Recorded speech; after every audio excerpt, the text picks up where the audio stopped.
turn it up. All right, parents, go ahead and tuck the kids in. PG time is over.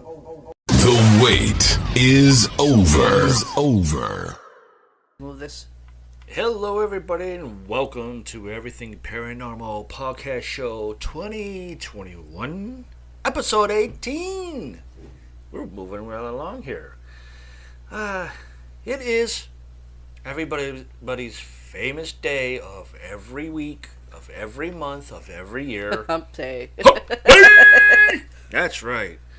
I'm your host, Paramike, and sitting in the deep dark dungeon of the Dark Side Paranormal News Desk. She is the lovely Gothic. I'm Paralore. That's right.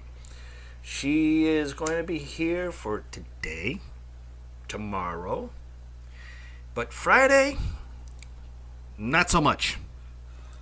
Friday, she has to go to what I call the dreaded hell of life. Granted, I admire their position and what they do, but I'm the person that wants to stay the fuck away from them. She has a dentist appointment on Friday, all the way out in Pittsburgh. Getting a dental surgery done.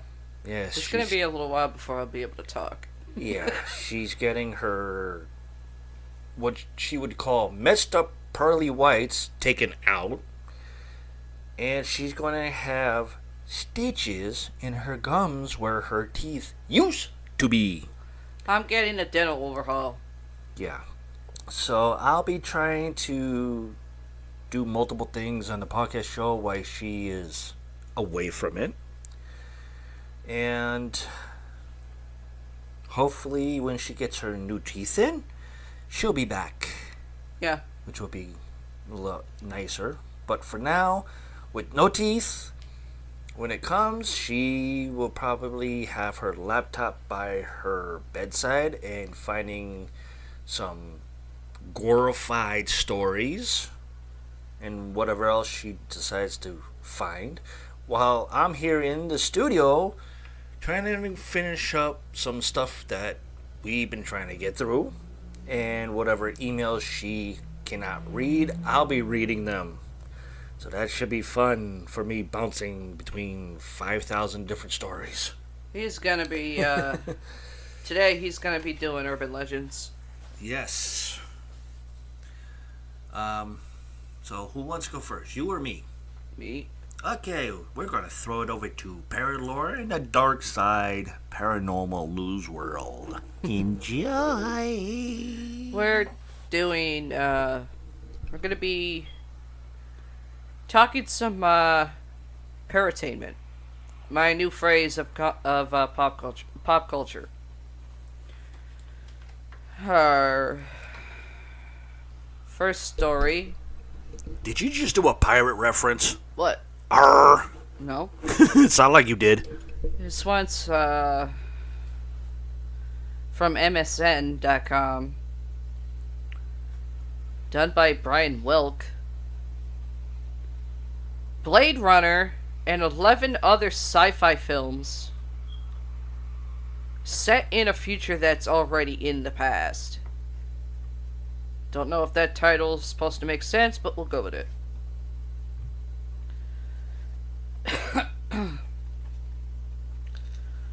Let's see. It actually starts, the future is now from 2001, The Space Odyssey, to Blade Runner, which begins on Los Angeles, November of 2019. Hollywood has depicted a sci future that doesn't make sense, that now seems very dated. Really? Is that what you call classics dated? Though in some cases, films even get some things right. Let's find out. Like it, first I'm about to look at is the 2001 A Space Odyssey, which was in 1968. That came out in 1968. Stanley Kubrick's magnum opus did not manage to predict the future of commercial space travel or intergalactic exploration that led to a new paradigm of existence and meaning in the future in the universe. But it did depict that we would have intelligent computers. Thankfully, Siri and Alexa are not as murderous and conspiring as HAL 9000. I guarantee you the other side would disagree. Yeah. I'm not a Trekkie. I'm not a sci-fi nerd. But the intelligent computers, stuff like that, I could have sworn people were seeing that on fucking Star Trek. Pierre Mike actually is a Star Trek type of fan. But we'll be he just stepped out of the recording studio right here. But like I said, the intelligent computers, thought that was started in Star Trek. I mean, you are a Star Trek fan. Let me think. I believe it was with William Shatner playing Captain James T. Kirk. I thought it was Patrick Stewart that did it. No. Patrick Stewart played Jean-Luc Picard in The Next Generation. Yeah, I know. That's Trek. That's the one I was talking about. Basically, what it was, it started from William Shatner's days. Yeah, I know. With their computers, which was supposed to be the smartest computers ever. And then it just, when that whole thing stopped, it's when they restarted up Star Trek The Next Generation with the higher advanced computers. It's supposed to be like the quantum style. Yeah. And everything of more smartness. Yeah, that's what I was talking about, the Patrick Stewart versions. Yeah. Next one we have Death Race 2000. That came out in 1975. While the new millennium did not bring about TV shows that featured violent street races to the death, as imagined in this David Carradine or Dean and Sylvester Stallone thriller, we have seen a surge of reality TV programming not unlike the one in the film. Death Race was later remade in 2008 with Jason Statham starring. Statham. Whatever.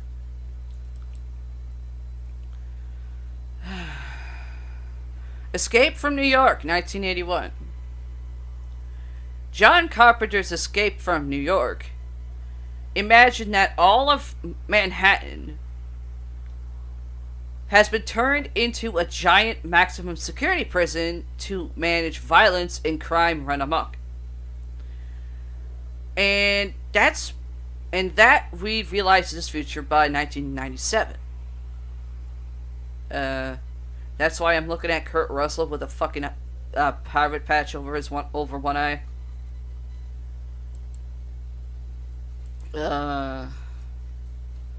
Okay, Blade Runner, 1982. I remember that movie. What?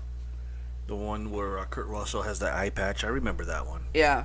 It was really good, but I think the way that it came about was two different types. Yeah. Like Shawshank Redemption and how that was going, and then there was another one. Alcatraz, I think it was. It was either that or Big Trouble in Little China. Because I know Kurt Russell was in that one too. Yeah, I know, but what I'm saying is that the way the movie was put together for Kurt Russell to be into that, I know it was like mostly Shawshank Redemption. Yeah. And it was also Alcatraz with Al Capone, almost a similar way. Was Brad Dourif in something like that? No. Oh, Because I could have sworn there this was is a like way movie back on in- Alcatraz, but I don't think it's the one you're talking about. No, not the movie Alcatraz. It was, like real life. Oh, yeah. I mean, like the real life Alcatraz with all the crimes and the murders that happened there on the island. Yeah. But then the movie Shawshank Redemption, the same exact thing, but a little bit more detailed. Yeah. Well, Shawshank Redemption was also a Stephen King thing, too. Right. So with this person doing a whole new one with Kurt Russell in it, it almost looks similar to both sides, but Okay. a little bit more aggressive, I want to say, if that's the right term for it. Okay, yeah. And it was supposed to also be more gory Okay, than what Alcatraz was and Shawshank Redemption was. That movie I do remember. That and The Green Mile. Yeah. So I just wanted to throw that in there. Next one is Blade Runner, 1982. I was like about a year old. Perhaps realizing we would not have lifelike sentiment replicants by the year 2019, Blade Runner actually got a sequel in 2017 that kicked things forward to 2049. That's why I'm looking at Harrison fucking Ford.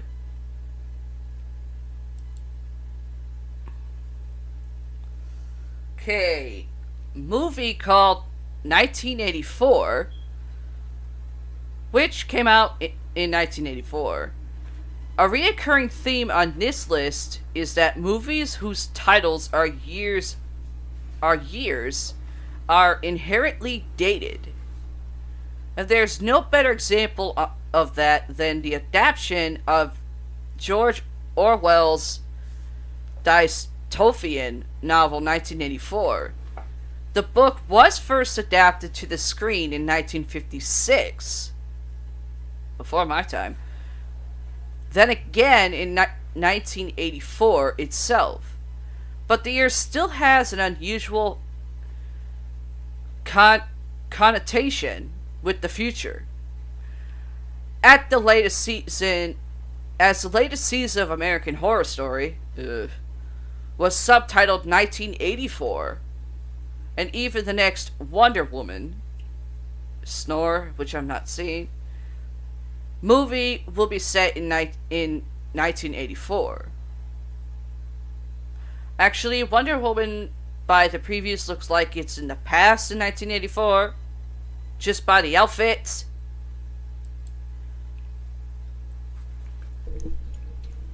I think with that movie, they were trying to base it off of Linda Carter's character, Wonder Woman, from the TV show. Possibly. Well, the TV series I know came out before my time. Yeah. But I think they were trying to base it off of Linda Carter's style of Wonder That's Woman. why the outfit's not like fucking leather. Well, that's the updated version now. That's the updated version due to the fact that, back then it was like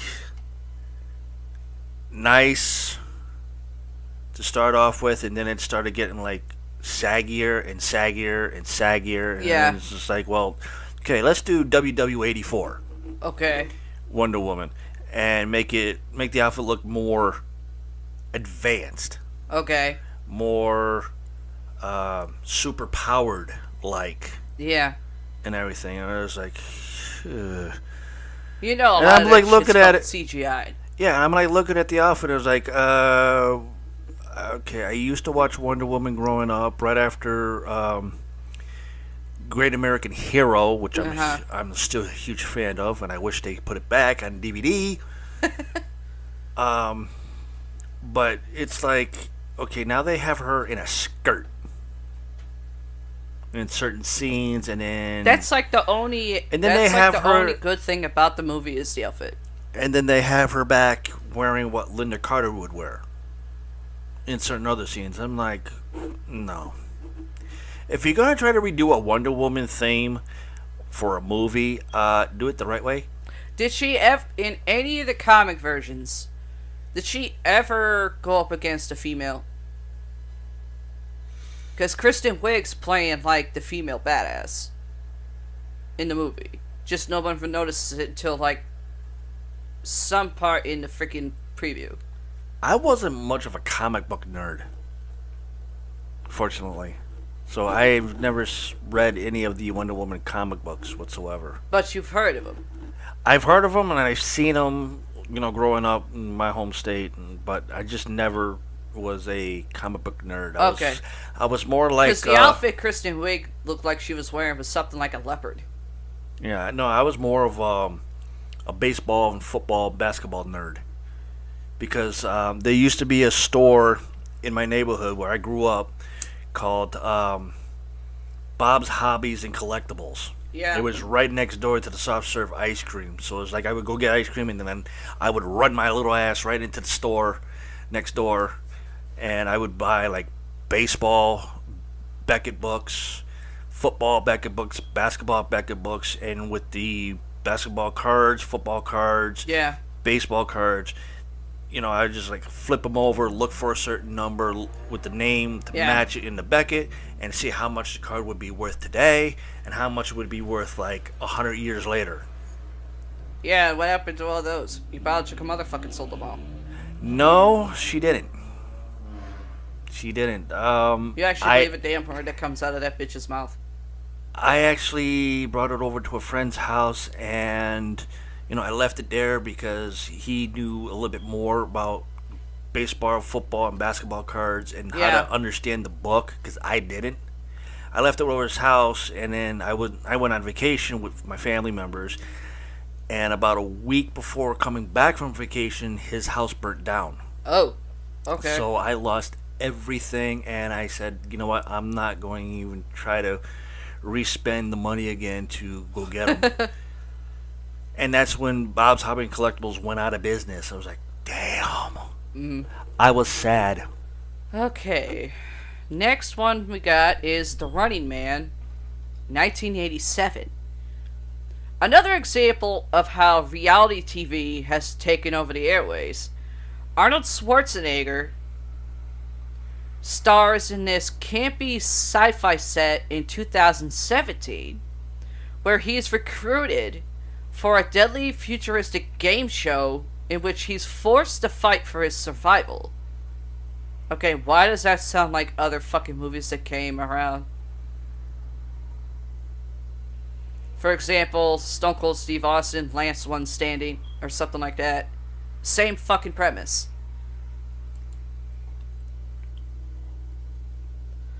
Okay, hopefully, I can actually pronounce this one.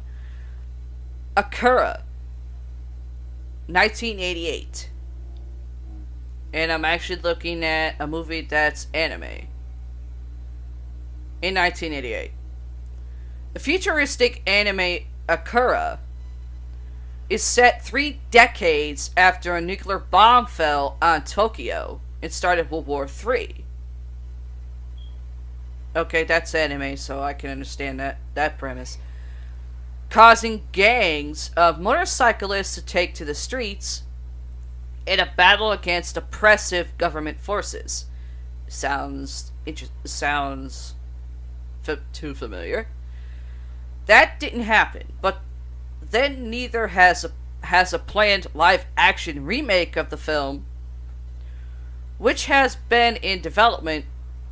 Oh, I love this explanation. Which has been in development hell for so long that it has passed when the movie is set to take place in 2019. Fun fact though, the main character of Akira awakens to start the film underneath a stadium that's currently under construction in Tokyo. And Japan is building a stadium for when the city hosts the 2020 Summer Olympics. Well, we know that never came to pass, now don't we? Now, Back to the Future Part 2, 1989. Damn if scientists haven't tried hard to give us hoverboards by the year 2015. Yeah, and those things, ended up blowing up? When Robert Zemeckis Back to the Future sequel is set. But we did get an obscene amount of Jaws sequels, some of them in 3D no less. There's only one that came out in 3D, and that was Jaws 3. Know your shit before you put something down.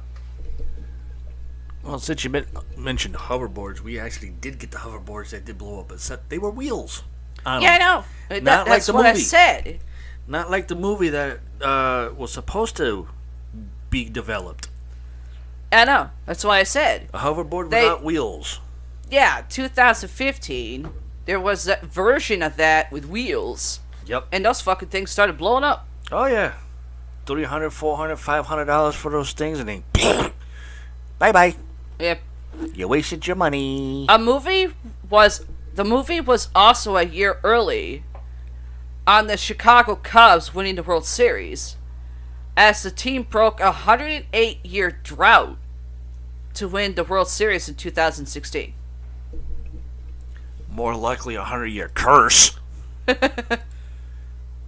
And if I remember correctly, I think that's the longest curse in baseball history outside of Boston's curse. I always thought Boston's was longer than that. No. They broke their curse. I think it was like 98 years. I know they broke a 98-year curse that they had, and they finally broke it and won the Major League Baseball World Series. Finally. I know Davey was like a year and a half old. Yeah. When they actually broke that. Yeah. Then in 2007, fucking Bruins won. Yeah. Shocking. They haven't won anything since then. Yeah. And then for them, that's a 100-year curse that they finally broke, which is, I believe, it's the longest. Okay. In any history of any sports entertainment games. Yeah.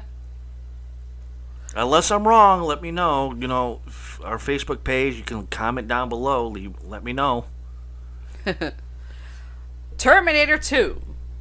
Judgment Day 1991. The events of Terminator 2 are set in 1995, with the expectation that Judgment Day and a nuclear apocalypse triggered by sentient machines was right around the corner in August 1997. Damn AI effect. Tim was right. Don't you ever say that again. I don't believe that bullshit for a second. Okay. No, there's one thing I'm actually going to say. If what I just read was actually the premise of the fucking movie, then why the fuck was the second Terminator fucking liquid? The T-1000. Yeah. You know, when I saw that, I've been trying to find information on that part, but I can't find nothing. Yeah, I can't either. But it was genius, though. Yeah. Free Jack. 1992. In Free Jack, right before a race car driver played by the douchebag of Hollywood, Emilio Estevez. The reason I say that is because any film he's ever done, he doesn't do meet and greets or anything. Especially when it comes to The Breakfast Club, which actually kicked his ass off. It is about to die in a horrible car wreck. He's transported to the year 2009, where wealthy billionaires harvest young bodies and implant their own minds inside them so they can live forever. The trailer explains that they harvest people from the past who are poisoned by years of a take a drink of stubble. Deteriorating ozone layer. Anthony Hopkins, Mick Jagger, and Rene Russo also star in the sci-fi film. Alrighty then. Strange Days, 1995. The events of Catherine Bigelow's Strange Days are set in 1999, just 4 years removed from when the movie was actually released. It played early on Y2K, not Y2J, Chris Jericho, Y2K, paranoia, and predicted that technology would advance so quickly that we'd have advanced virtual reality and the ability to live within other people's memories in no time at all.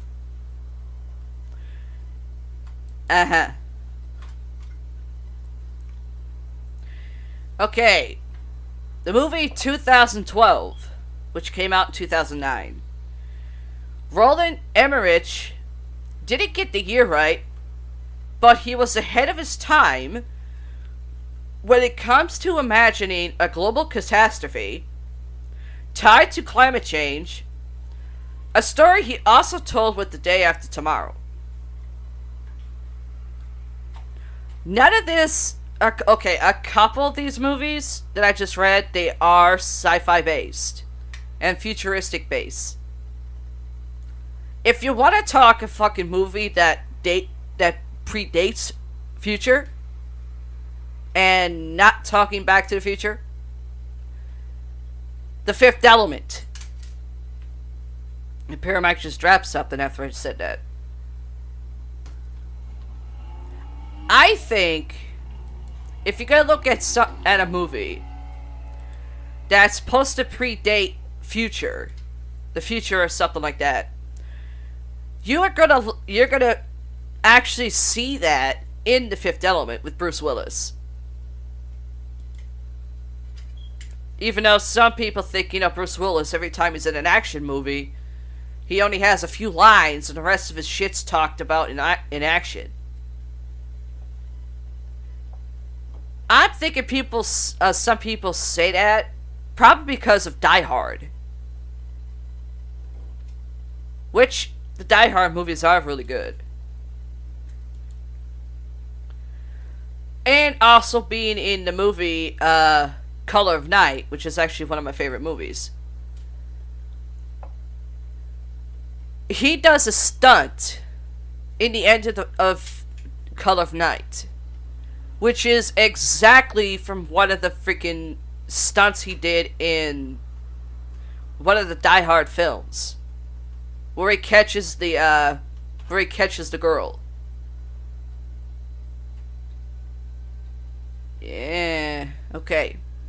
My next paratainment news we got here from Nerdist.com by Lindsay Romaine. Okay. Scream 5 has an official title and it sounds familiar. Horror movie titles are a whole thing, especially when it comes to major franchises. Something we get fun titles like Jason Takes Manhattan, that was funny, or A New Nightmare, Freddy Krueger. And sometimes we get total retreads, a means of taking back and rebooting the franchise, even if the film in question isn't necessarily a remake.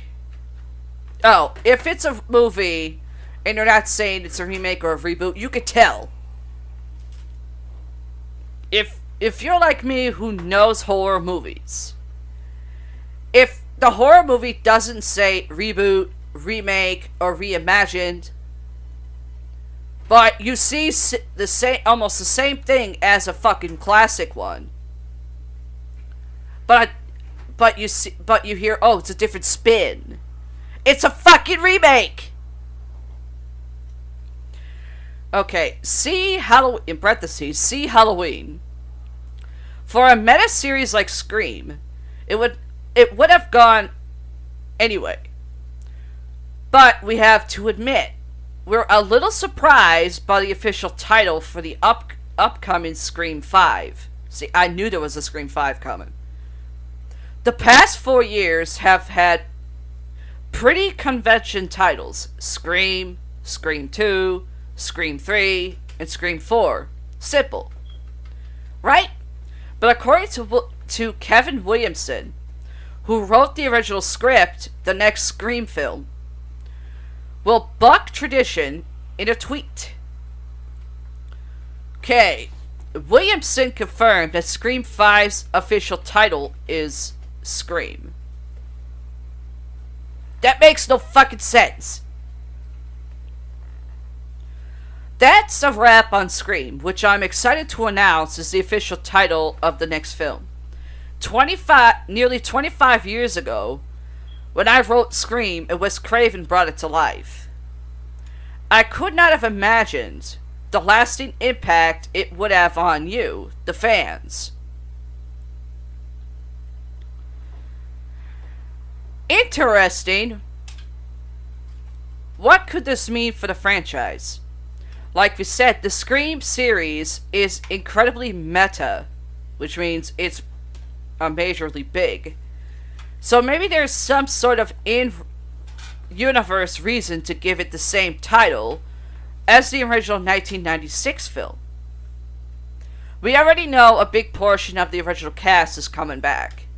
Neve Campbell, Courtney Cox, and David Arquette. Maybe there are even more hidden surprises related to the original in store. Let's see. This will be the first Scream film not directed by horror maestro Wes Craven. Well, no shit, he's fucking dead. The filmmaker passed away in 2015. Well, no shit. About 4 years after the completion of Scream 4, which was his final film. That already has us a little bit nervous for the upcoming film, though we're excited to see what Scream 5 directors Matt Bettinelli Olpin and Tyler Gillett bring to the table. We were big fans of their last film, Ready or Not, so they feel like worthy successors. I'll be the judge of that. And that's it for that. Yeah. That makes me nervous. But that merely makes no sense. Naming Scream 5 Scream. That makes no fucking sense. No, it doesn't. It sounds like the first one. Scream. To me, that sounds like a goddamn remake. Yeah. And anybody who is listening already knows I do not like remakes. Or reboots. Next, we have something on Margot Robbie. From theplaylist.net. Now, we've talked about how David Ayer's original cut of Suicide Squad was let me read it to explain. Margot Robbie is very curious to see David Ayer's original cut of Suicide Squad, meaning when Jared Leto played Joker, the gangster style Joker, which was actually pretty inventive. And I know they got that from one of the fucking video games. Due to the fact Warner Brother executives or person that does the editing decided to kind of fuck that a little bit. Okay. But there is a re-release of the trailer for Zack Snyder's director's cut of Justice League. Fans have once again resumed their rabidness for this extended version of a DC superhero film. And now it seems when we talk about the Snyder cut, we must also reference the Ayer cut of Suicide Squad, which is still in its infancy of a social media campaign, but already has quite a few faithful fans pressuring Warner Brothers for a new version of the much maligned superhero film. And now it would appear that the Ayer cut has one more supportive voice in the form of Suicide Squad star Margot Robbie. Okay. Speaking on a recent episode of the Happy Sad Confused podcast. Okay. Margot Robbie, was asked about her thoughts on the fan-approved, hopeful re-release of Suicide Squad that goes with David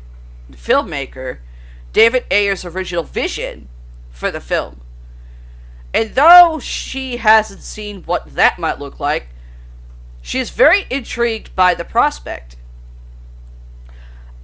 And her thoughts on that was, I never saw the Ayer cut, said Robbie. I know he shot a lot of stuff that never made it into the movie.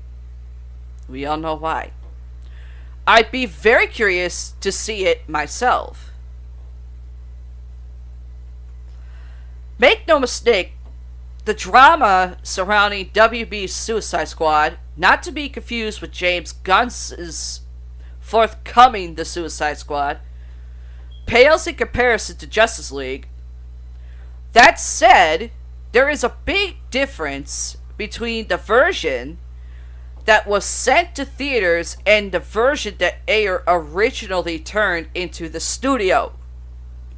Again, Warner Brothers fucked it. I knew there was more shit to that fucking movie. Reports claim that Warner Brothers wasn't impressed. I'm gonna say that again with this type of voice. Reports claim that Warner Brothers wasn't impressed by Ayer's version. It got a trailer company to cut together a new version that was eventually released.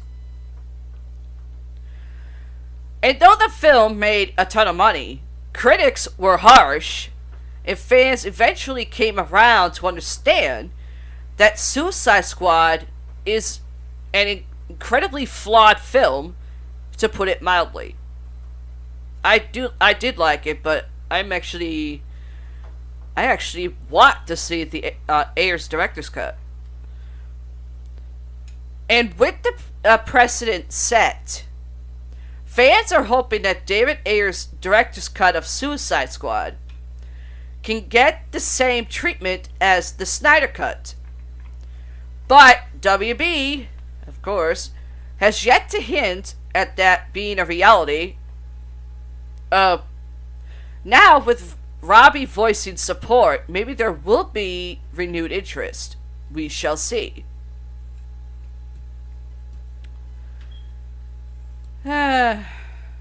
Just like studio executives. They do shit their own way if they don't like something else. Okay. The next one we have: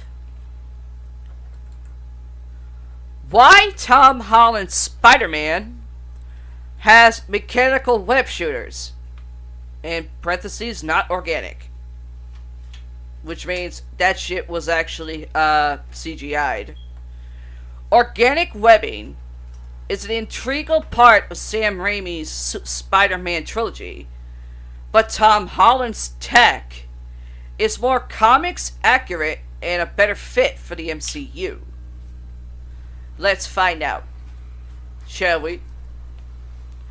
Marvel chooses to equip Tom Holland's Spider-Man with mechanical web shooters for the MCU. A departure of the organic webbing featured in Sam Raimi's movies.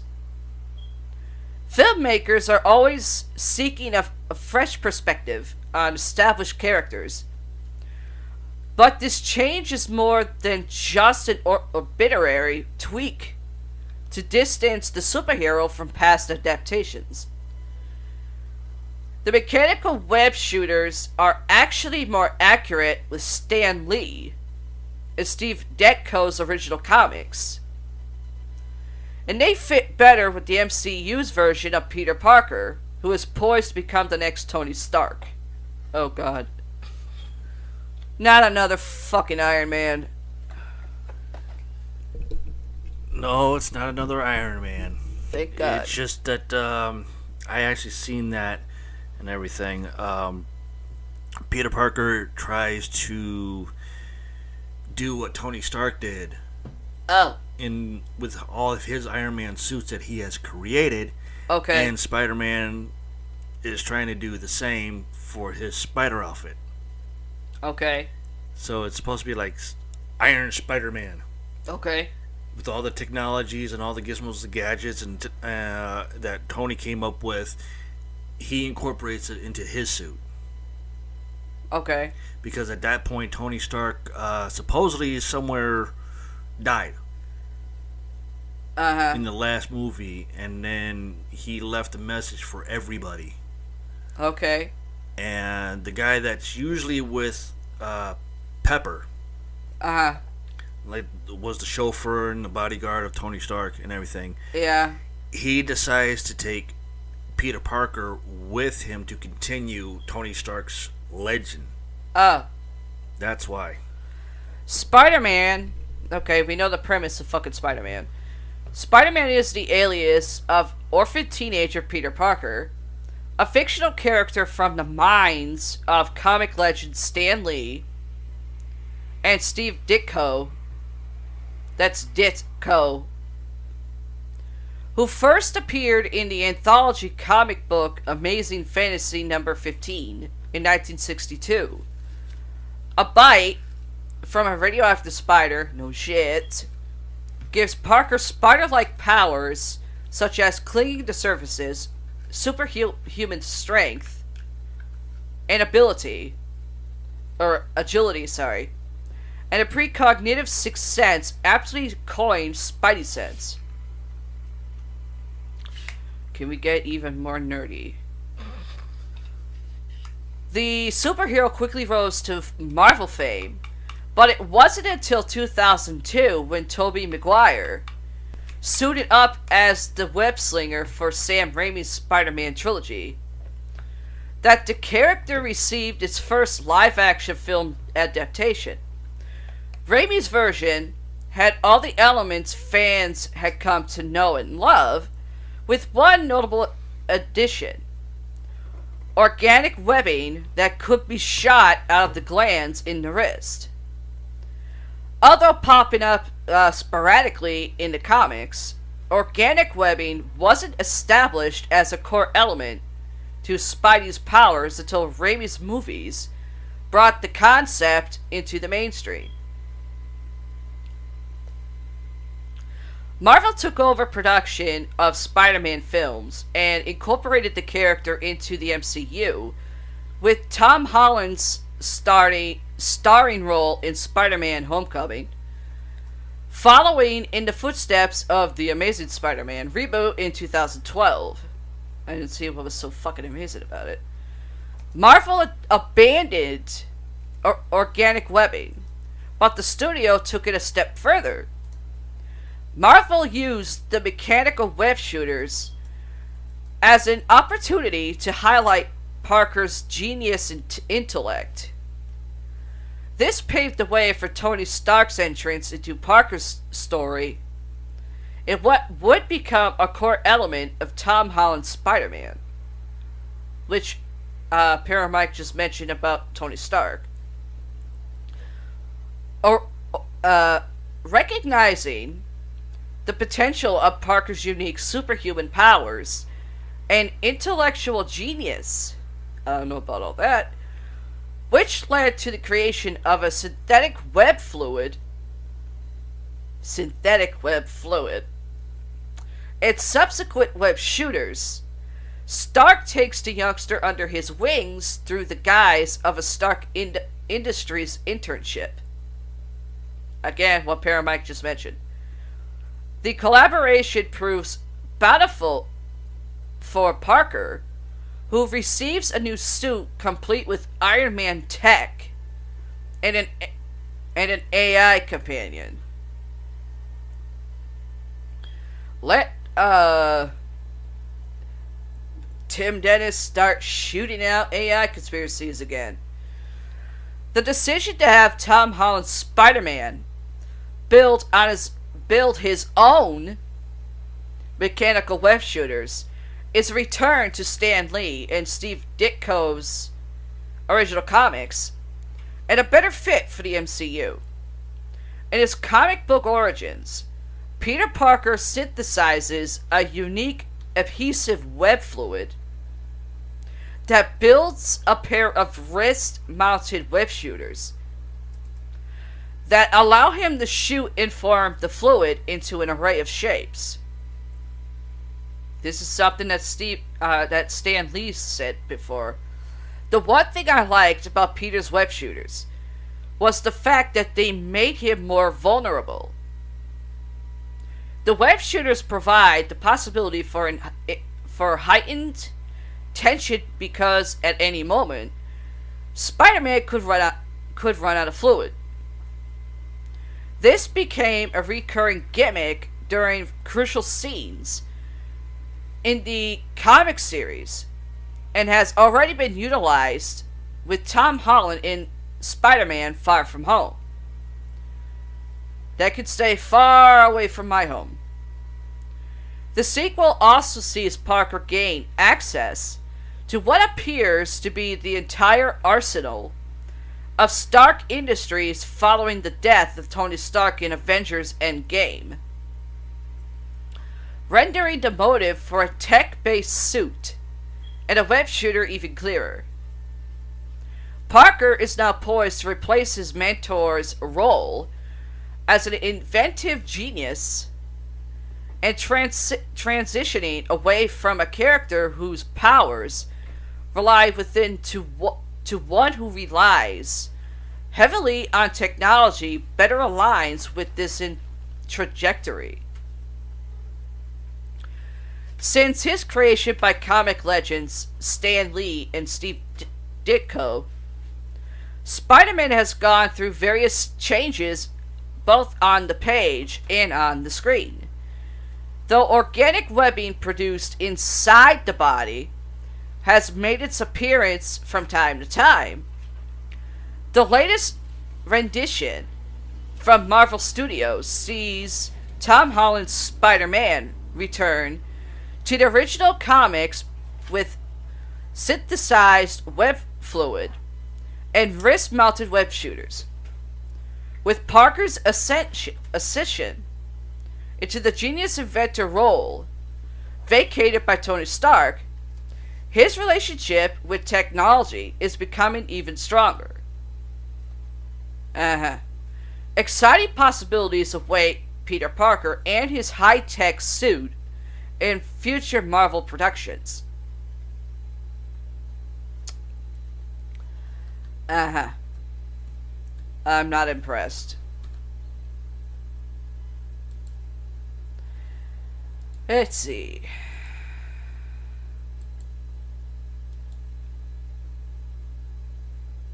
Oh God, no. Well, we're going to the land of shit Disney. Hold on. Fucking commercial. Do. Hurry the fuck up. Thank you. Variety.com. Disney unveils High School Musical, the musical. Shall I barf now or later?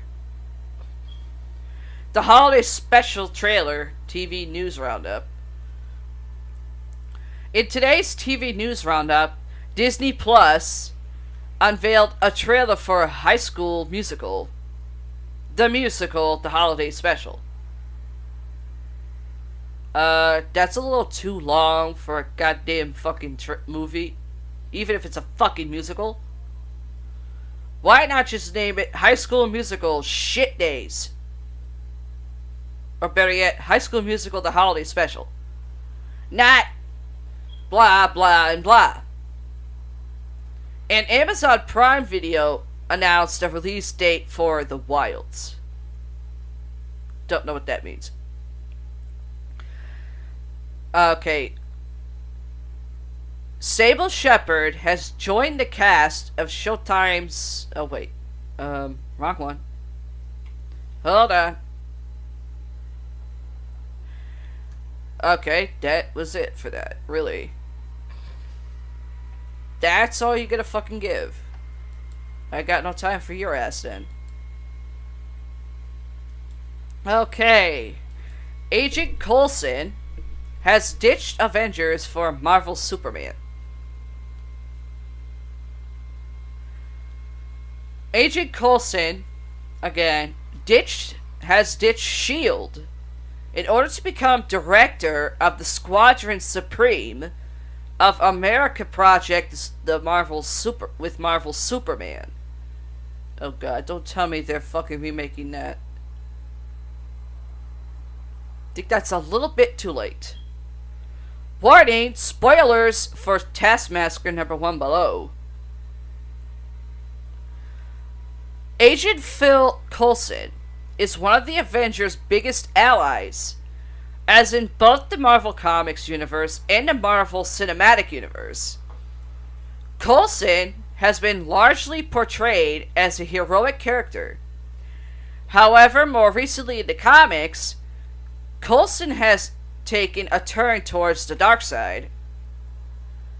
So much so, in fact, he's now leading Marvel Superman and the Squadron Supreme. Marvel Squadron Supreme was created to be an intentional pastiche. I don't know if that's how you pronounce it, but that's how I'm pronouncing it. Of DC's Justice League. The team consists of both heroes and villains, including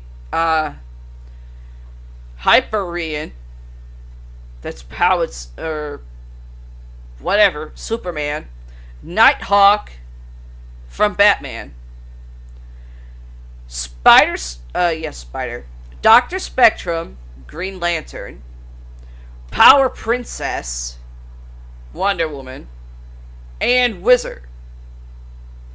That's not a name you want to name a superhero or a villain. The Flash. Really, you gonna name the Wizard the Flash? Well, it's almost like what the new version of Spirit Squad is supposed to come out. Or Suicide Squad, sorry. Spirit Squad? What the Sorry! Sorry. Suicide Squad. Yeah. You know, like Captain Polka Dot. Yeah. And the other ones that we mentioned before in another episode. Yeah.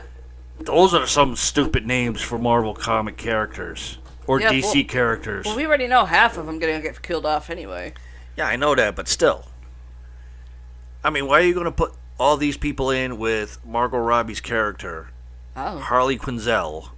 Okay, here's this question. Why the fuck And did they call put wa- John Cena in it? I don't know that one. But still, with the names. Yeah, I know. And you just read one of the stupidest names ever. Yeah, Wizard. Exactly. It's like, what the hell? Can they not come up with real superhero names anymore? I don't know. I mean, between Marvel and DC, these people are coming up with some stupid-ass names for super characters. Hey, Wizard, you done whizzing over there? We gotta go. Yeah, no shit. The most fearsome member of the team is Hyperion, who essentially has all the same powers and origin as Superman. Yeah, being cracked out on Ritalin. Instead of landing on a farm in Kansas, he ended up in the hands of the government. Go figure.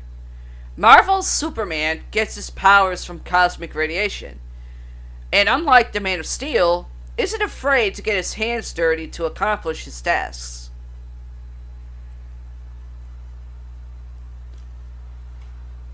Okay. I wonder how dirty he can get dirty. I don't know. Coulson would become the leader of the Squadron Supreme of America after dying at the hands of Deadpool. I don't remember any of that in the movies. Well, then again, there's supposed to be Deadpool 3 coming around. While the popular character would return, Coulson's revival at the hands of Mephisto led to a more sinister version of the character who is a borderline villain. Now leading one of the most powerful super teams in the Marvel Universe, Coulson has evil intentions when it comes to the Avengers. And following the recent death of S.H.I.E.L.D. agent Mariah Hill, he is one of the prime suspects. In Taskmaster Number 1 by Jed McKay, Alessandro Vitti, Guru EFX, and VC's Joe Carmagna, the death of Hill forces Nick Fury to team up with Taskmaster, who's been framed in the case. When discussing what Hill had been working on, a project called Ruby and Trigger, which featured some mainframes from Hammer. Fury says only three people could have possibly access to the same files. Okoye, director of the agents of Wakanda, Amy Han, director of South Korea's NIS, Tiger Division, and Phil Coulson, who's still working alongside the Squadron Supreme. Finding out Coulson is still working alongside the Squadron Supreme and is one of the possible suspects to his former teammate's murder certainly paints a bad picture for the former S.H.I.E.L.D. agent. I would think so. Coulson's descent into villainy has come back to the forefront, and with Marvel's Superman and other supremely powerful superheroes by his side, taking him down isn't going to be easy. Well, no shit. Would you think it was going to be a fucking walk in the woods? Can Coulson be redeemed if he didn't murder Hill? Sure. However, if he did, Phil Coulson's transition from good guy to supervillain will have come full circle. And there's actually... It's not part of the story, but I just saw something of DC wouldn't let Superman fight Shazam for the weirdest reason. Another stupid character ever created. But, oh well. Let's see.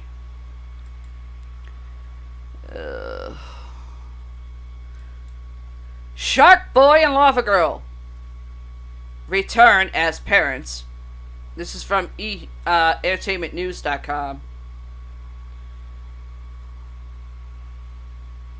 Shark Boy and Lava Girl return as parents in new We Can Be Heroes photos.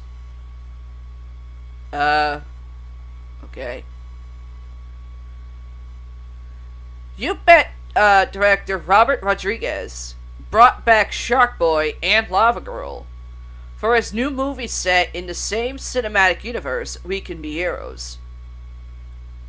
Netflix, which is releasing the family-friendly superhero film on the streaming platform New Year's Day, it's already past that, so it's probably already out, dropped the first look at the return of these characters, who headlined 2005's The Adventures of Shark Boy and Lava Girl in 3D.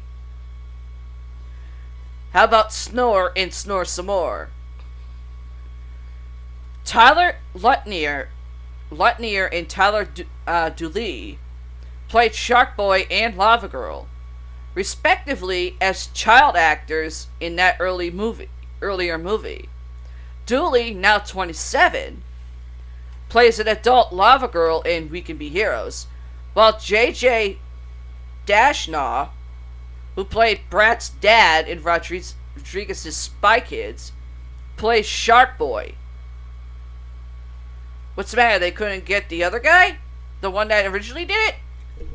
You talking about Antonio Banderas? I don't think so. I don't know. That's J.J. Dashnaw? I don't remember. I remember Antonio Banderas being the father of the two kids in that movie. In Spy Kids, neither do I. But if they got the girl who played Lava Girl before, that's 27 now. Mm-hmm. Why the fuck couldn't they get the boy to do the original? To come back as the adult? I think he was in the middle of doing another movie. Oh. I remember seeing a story like that. They wanted him to come back, but he was in the middle of doing a movie. I don't remember what movie it was, but I know he was in the middle of it. And they also want to get Antonio Banderas to come back, but he was... Yeah, Spy Kids is a whole different movie compared to Shark Boy and Lava Girl. Yeah, but Antonio Banderas was in that one too. As what? As the father. He wasn't trying to get the kids involved into his superhero thing. But unfortunately, they found out, and that's when Lava Girl and Lava Boy was put together. Let's see. J.J. Dashnaw, who played Brat's dad in Rodriguez's Spy Kids, plays Shark Boy. They are now parents at this point in time, and their daughter... Wait a minute. How does somebody that's made of lava and someone that's a shark have a kid?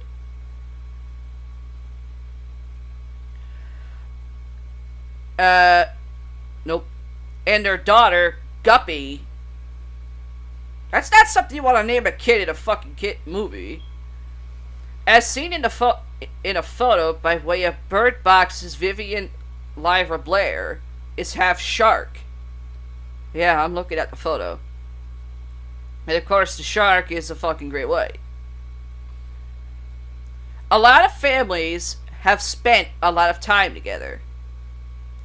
Rodriguez previously told Entertainment Weekly, in reference to the CV-19 pandemic, I've been getting calls from all kinds of studios. Reboot Spy Kids, reboot Shark Boy. Of course they want to. They're all sitting at home with their kids. This seems like the next best thing. Mm-hmm. We Can Be Heroes follows a team of superheroes called the Heroics, who need to be rescued by their superpowered kids after getting kidnapped. Pedro Pascal, Pedro Pascal, he was in Mandalorian. Christian Slater, that fucker, I thought his career died years ago. And Boyd Holbrook rank among the members of the Heroics, while the kid heroes include Yaya Goslin as Missy, Isaiah Russell Bailey as Rewind, Akura Akbar as Fast Forward, Hala Finley as Ojo, and Dylan Henry Leu as Slow-Mo. The cast also stars Priyanka Chopra Jonas. Is he one of the Jonas Brothers? Don't know. I hope not. Christopher McDonald, Adriana Barraza, Lion Daniels, Nathan Blair. I wonder if he's related to Linda Blair. Lotus Blossom, Andy Walken. I think he's the son of Christopher Walken. Andrew Diaz, Sung Kang. That's the name, Sung Kang. Haley Reinhart, Quinton Johnson, Brittany Perry Russell, and Brantley Halebrod.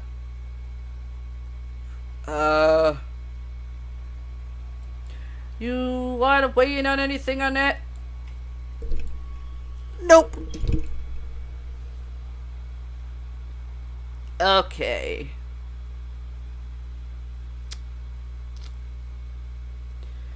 I'm going to take a break.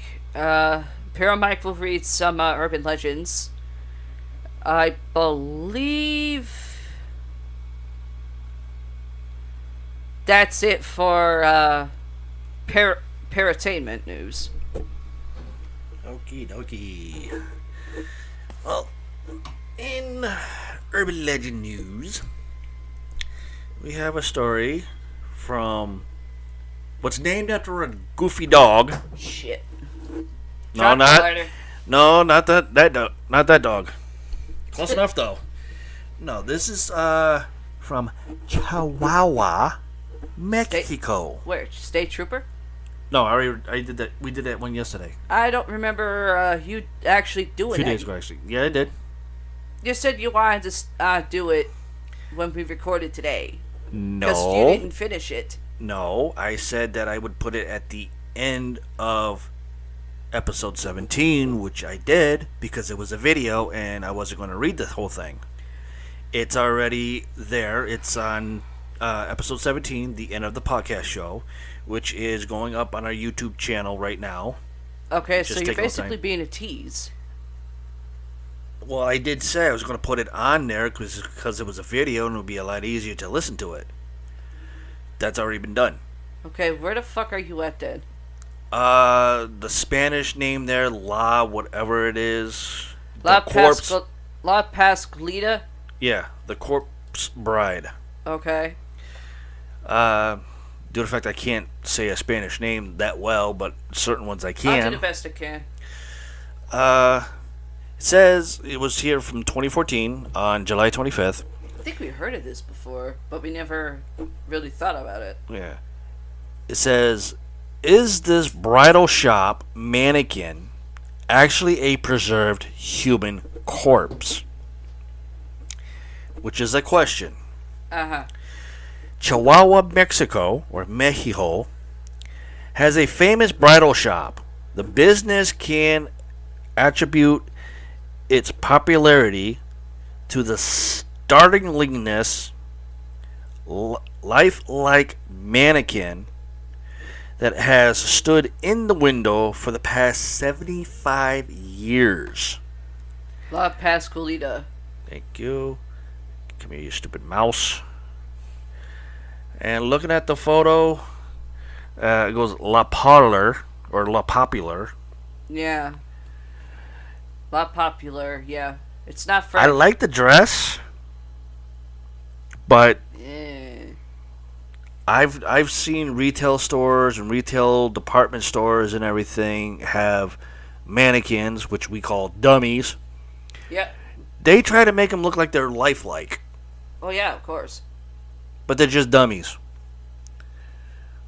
According to a local urban legend, people say the mannequin in the window of the bridal gown store is really the embalmment body of the former store owner's daughter.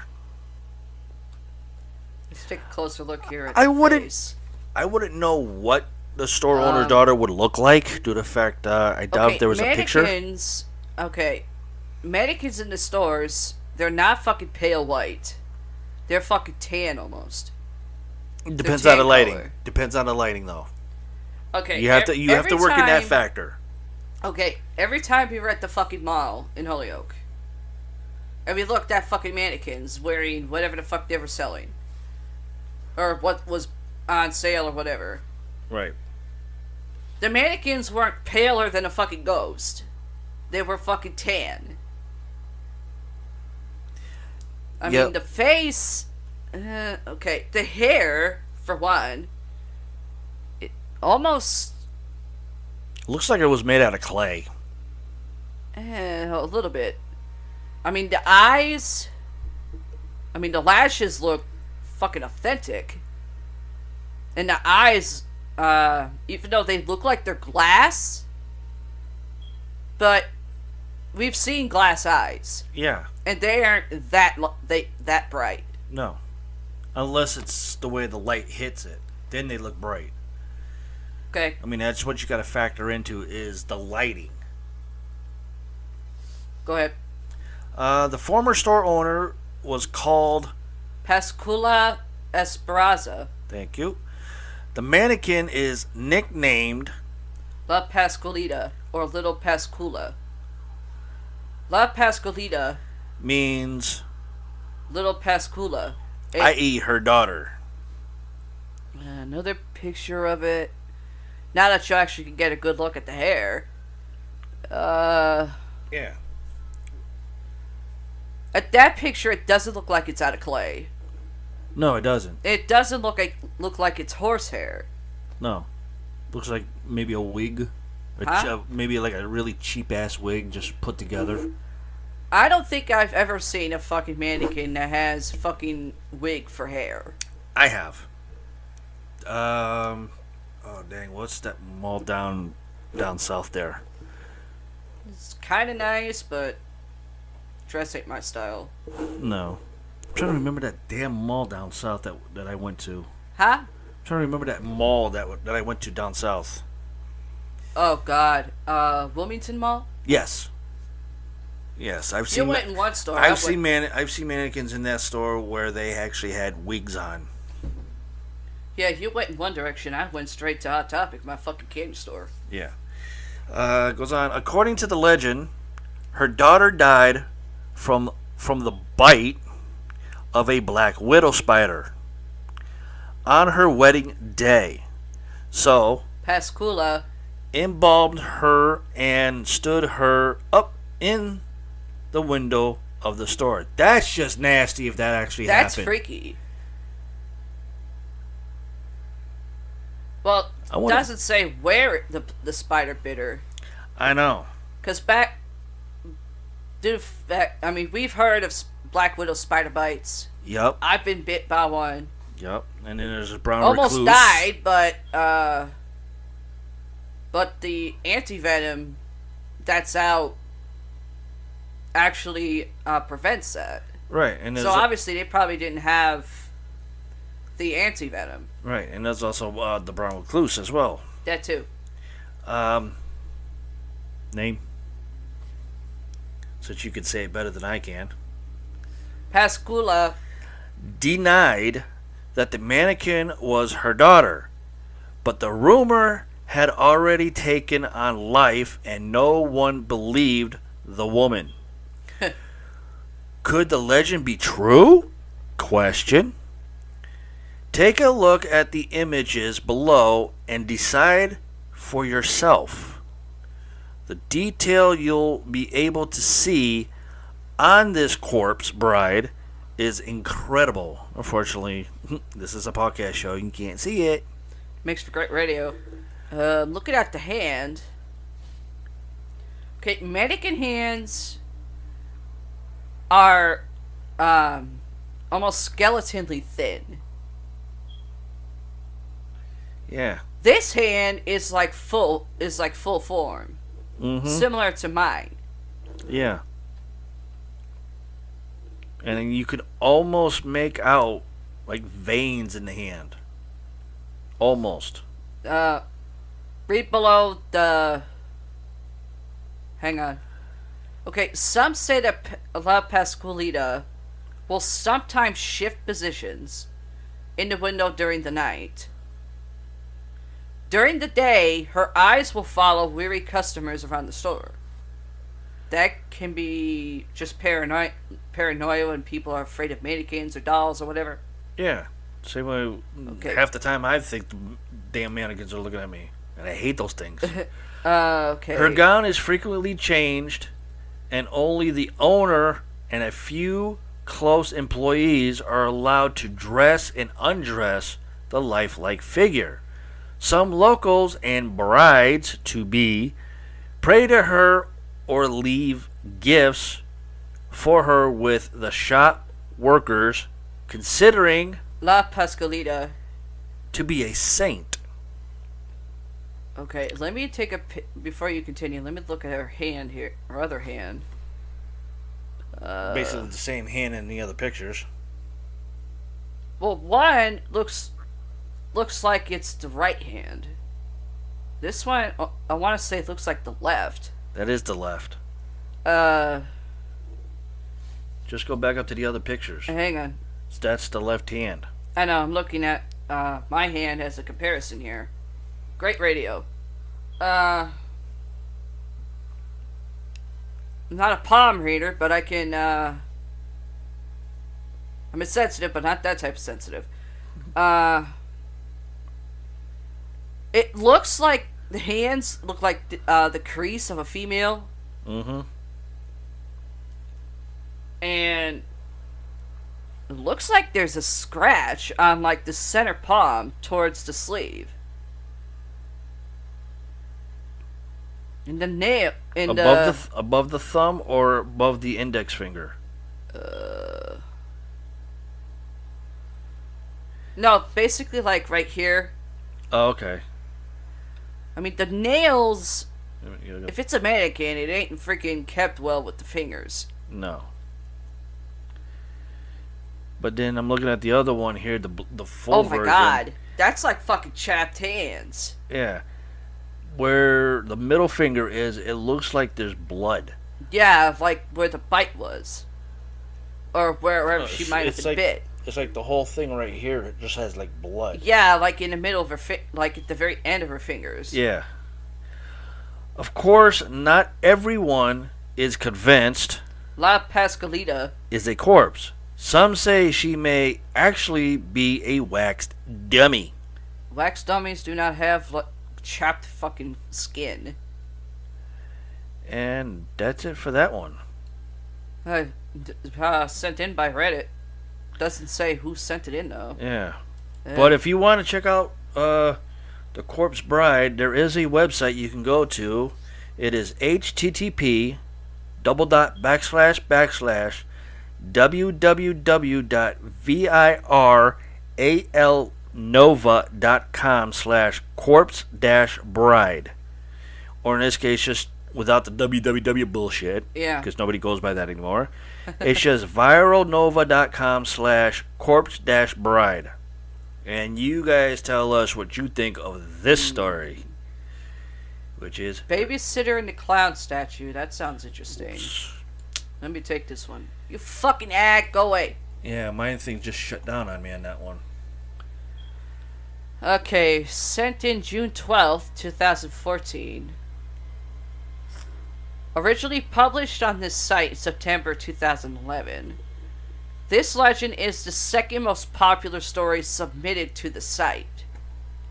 The list of names that appear below is only a partial list of similar submissions. Also have many visitors who've found ULO, whatever the hell that means, by searching for this old favorite. Okay. Thing says this girl was babysitting for some family friends one night. A little boy and a little girl. Are you reading The Babysitter and the Clown Statue? Yeah. Okay. The parents had a fetish for clowns. Oh, that's where Oh My Gosh is going. And had collected clowns from around the world for years.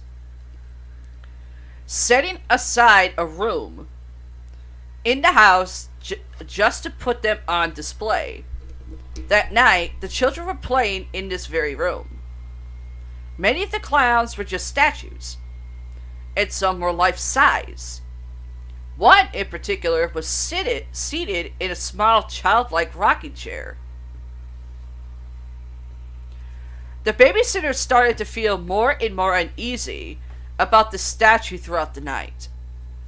She felt as though the eyes were following her whenever she moved around the room with the children.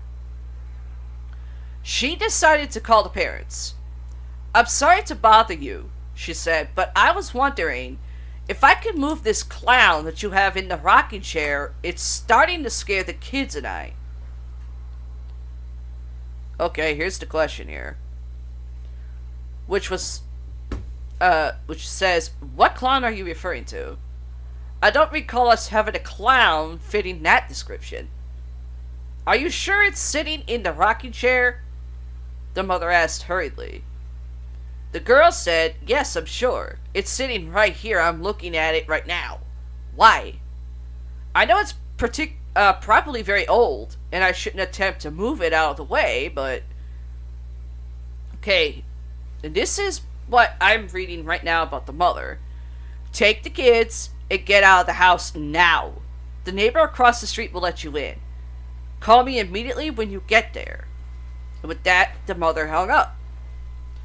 Frightened and confused, the babysitter grabbed the kids and ran out. When she and the kids arrived safely at the neighbor's, she called and the mother answered, what's wrong? Did something happen? Are you all okay? The girl asked. Yes, we are fine. But it's not us we are worried about. It's you and the kids.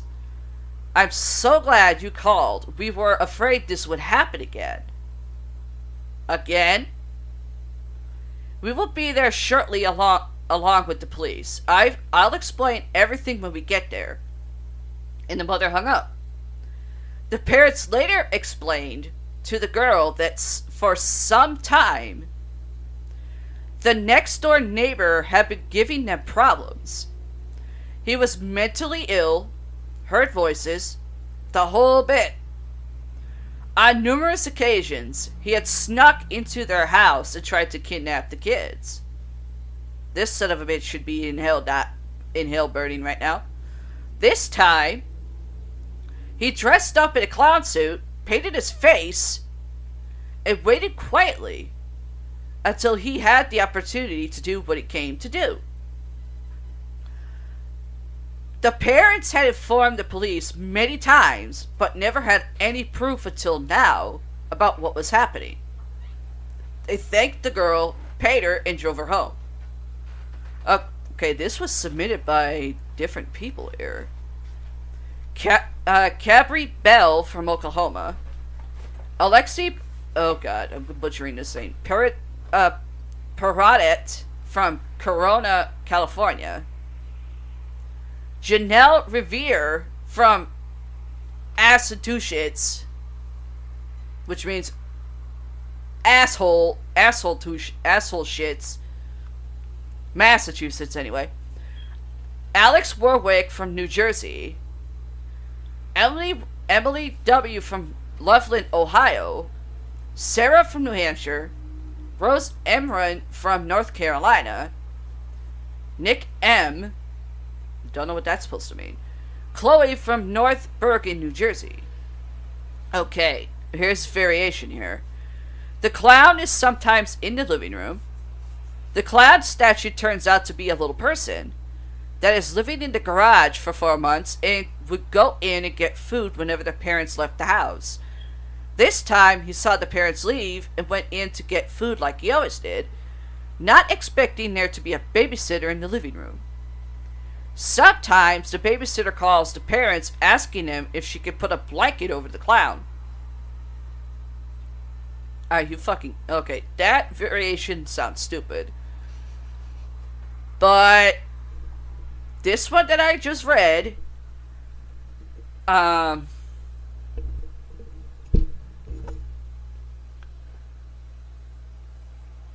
instead of the mother asking, what clown are you referring to?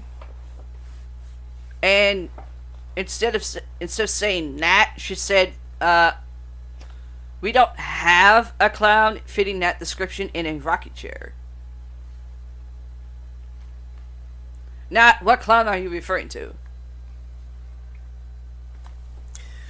Strange. They had a conversation with the girl, the babysitter, saying, yeah, it's sitting right here. I'm looking at it right now. Why? She should have took that fucking initiative of the woman saying we don't have that type of clown in a rocking chair. hung up the fucking phone, and then run out with the kids. Yeah. Not ask why. Fucking. Yeah. If I could see that maybe being a reason why some people are afraid of clowns. That I get. Example. Doing a Ghost Adventures reference here. Zach Bagans. Aaron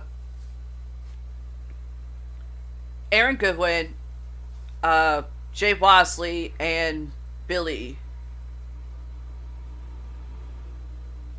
are at the Clown Motel. Clown Motel. Jay and Aaron went one way. Zach and Billy stayed. Yeah, Jay and Aaron went to the Goldfield High School. Yeah. Which was like 30 miles away. Yeah, Goldfield, Nevada. People are wondering. Zach wanted to confront that. Went in. Even though every time I see the episode, I don't see movement before he enters the damn thing. But when he's inside the place, and he's in front of what Billy wants to call a replica of It, the original It. Well, Billy thought it was the first clown, not the second one. Yeah, I know. Due to the fact that there was two big asses. Yeah. And the one Zach's in front of, and the hand moves. Yeah, it just slides right off the lap. Even though he said fuck that and walked out the front door. He was done with it. Reality, if you see something like that move, and it's on camera, and you can't really explain it, here's one way to explain it. Kick it in the fucking balls and see if it's a human or not.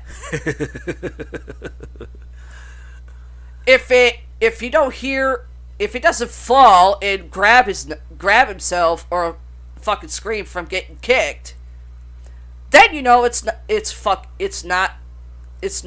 a doll. It's a human. That's my initiative on that. Oh yeah. You want to read the one below the clown one?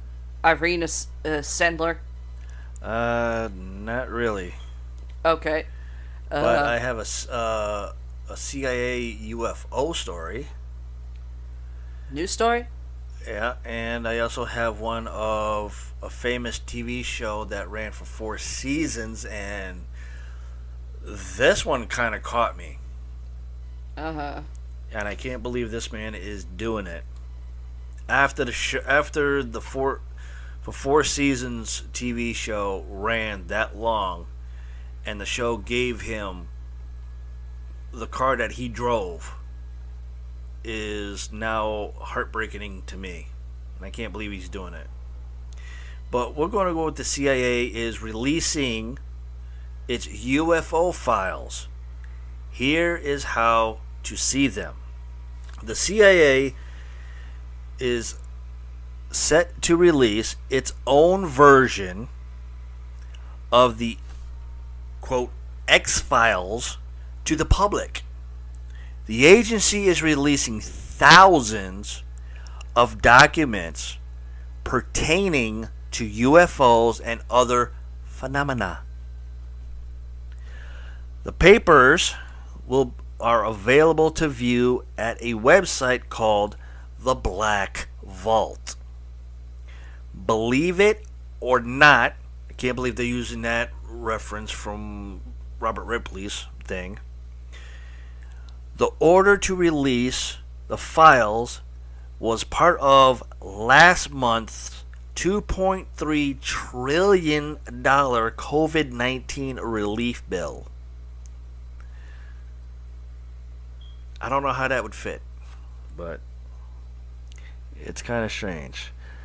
The archives can be found at theblackvault.com, hosted by UFO researcher and podcaster John Greenewald Jr. Well, there's a thing for you. Matter of fact, I'm going to highlight that one and copy it just so I could read more on it and maybe put it into another show, which is kind of weird. But like I said, this one here really hurt me. Famous TV star, actor, and musician, singer, David Hasselhoff, also known as Michael Knight in the 4-season series of Knight Rider.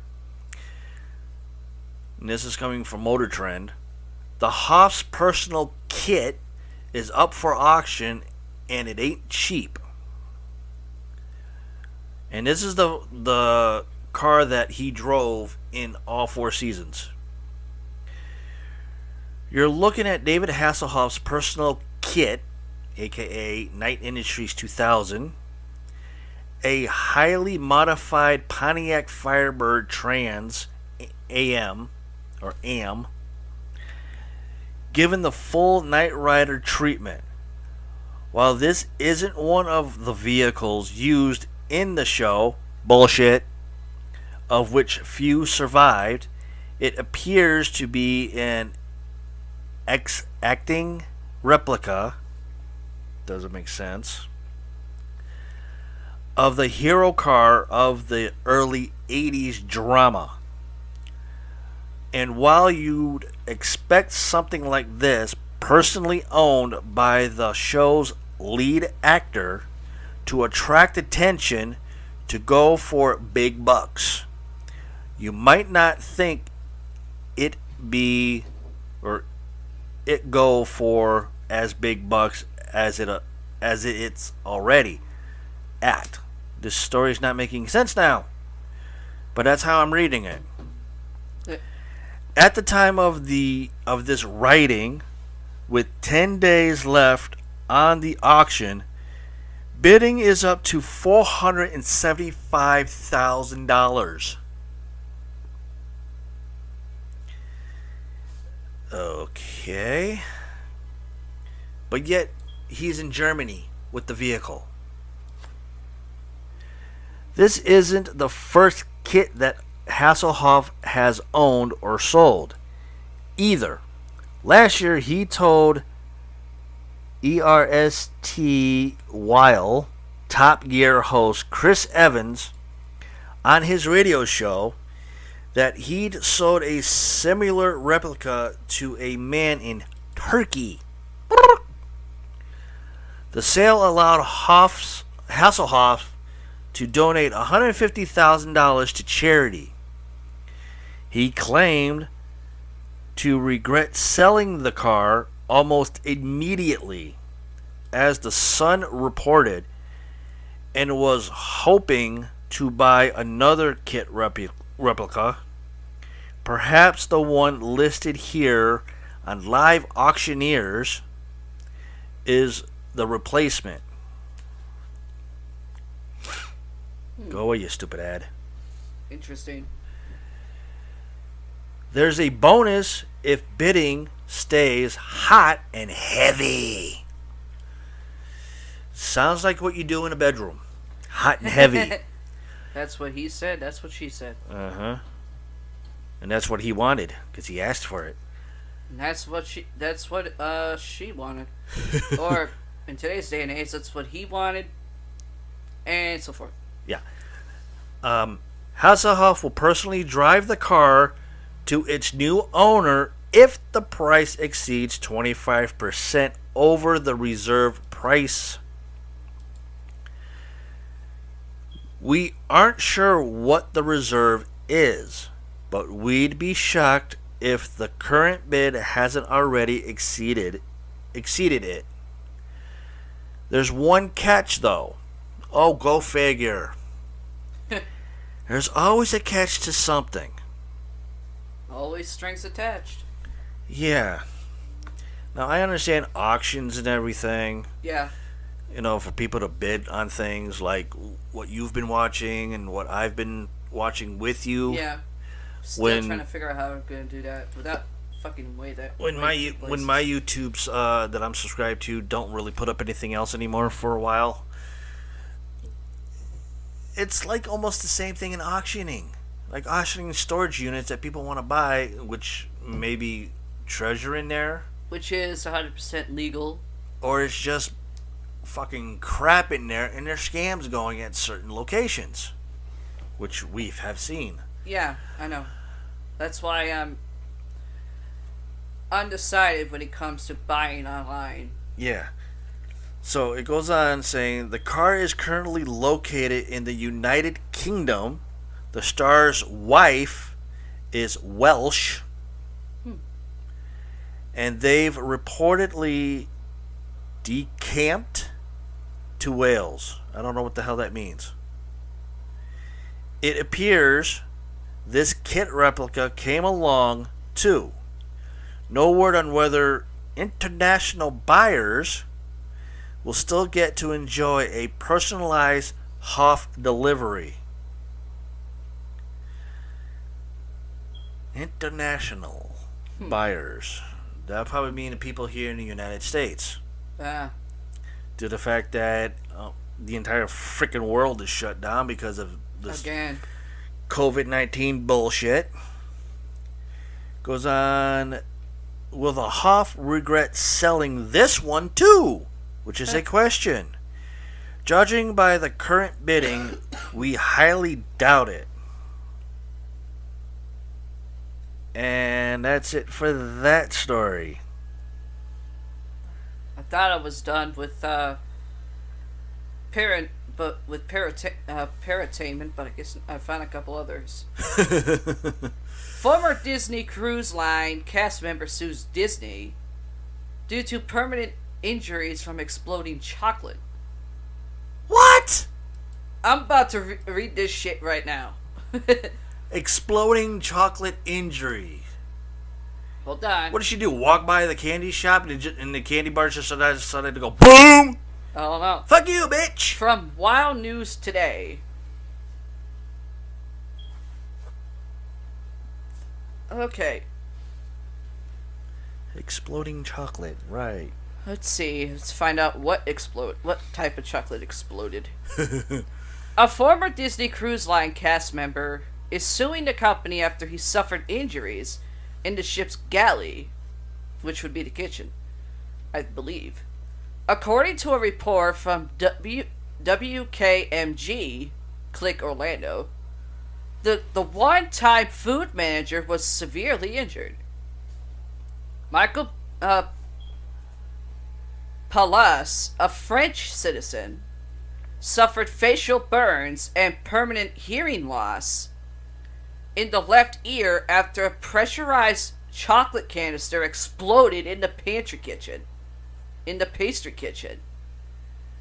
Ow! That hurts my ear. Accident occurred on November 18th, 2018. I don't know why I'm getting the stupid thing now. Palas claims that Disney Cruise Line did not provide a reasonably safe work environment. Among his specific complaints are inadequate workspace and a lack of non-heated work surfaces. Okay, that can explain why that exploded. In all, the lawsuit names 25 examples of the unsafe work environment. Let's see, are they in here? The lawsuit also alleges that Disney Cruise Line did not provide a safety manual and that Palas did not receive proper care after this accident. Palas is demanding disability pay and all entitled damages. It has been a rough year for Disney Cruise Line. Sailings are discontinued shortly after the start of the CV pandemic. Disney Cruise Line recently canceled all sailings through December, which was last month. And that's it.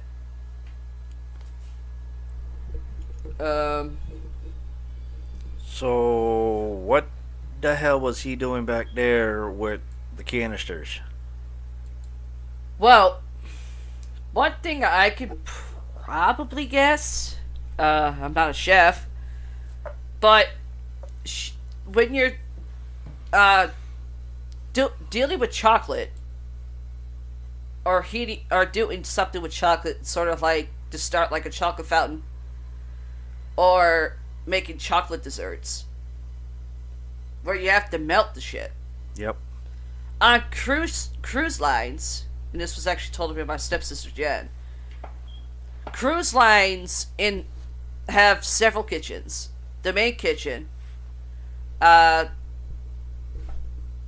want to say like a vegetable kitchen or something like that, for like sous chefs. And you got the pastry kitchen, which does all the desserts. Right. So this guy was a fucking manager of the kitchen.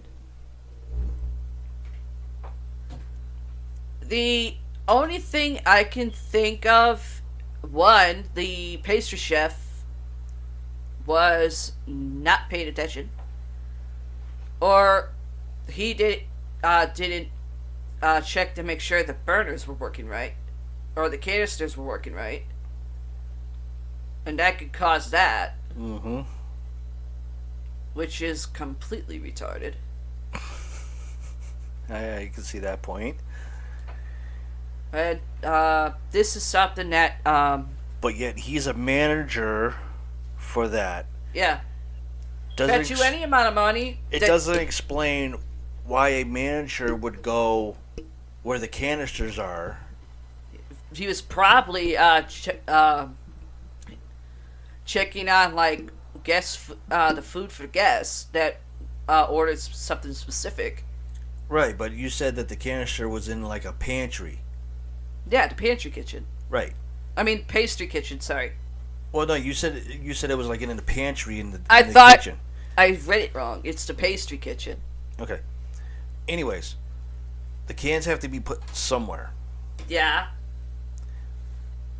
If you're a manager and you're going in and checking on your staff, why would you go over near the canisters just to have one explode in your head?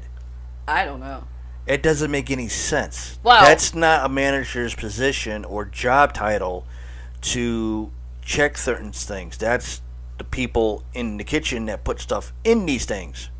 Is their job. Well, I bet you the amount of money that Disney's probably trying to say it's not their fault.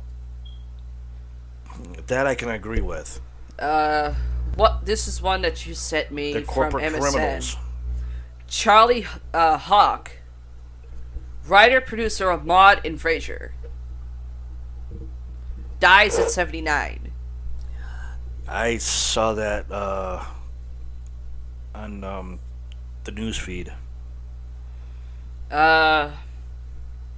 See, he died of complications from pancreatic cancer on a Saturday at the age of 79.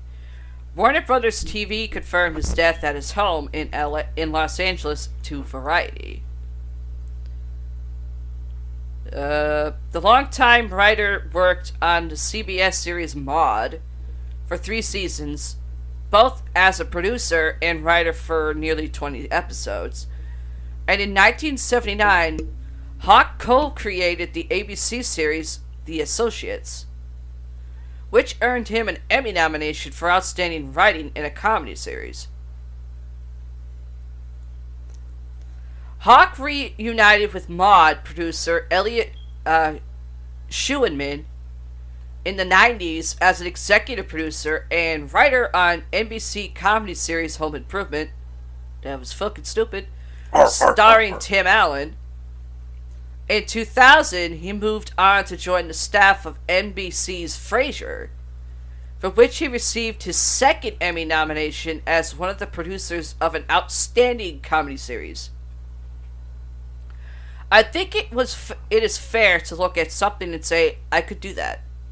Hawk said of writing for the screen in a 1993 interview with the Washington Post. The tricky thing about television is it is sort of like marksmanship. You say, I could do that, but not everybody can. As referential and formulaic and sappy as a lot of TV seems, even on the lower levels, it is kind of difficult to do. On the higher levels, a good show on a good night, television can be quite exquisite and very difficult. Hawk was born and raised in Cleveland, Ohio, which is basically one of a sort of like away from Youngstown, and graduated from John Carroll University, the city's Jesuit university. In 1963, he moved to Pittsburgh, where he served as a reporter and Pittsburgh bureau chief of Business Week magazine.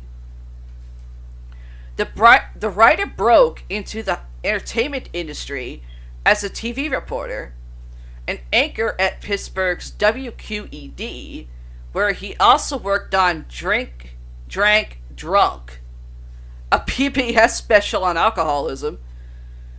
Even when he moved to Los Angeles in 1974, Hawk kept in touch with comedian Michael Keaton. Michael Keaton is not that much of a comedian. Wait, Michael Keaton?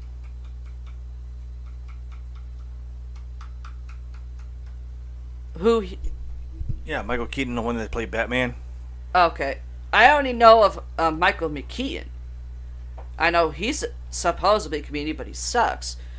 But Michael Keaton, I didn't know he was considered a comedian then. Unless he's referring to fucking Beetlejuice.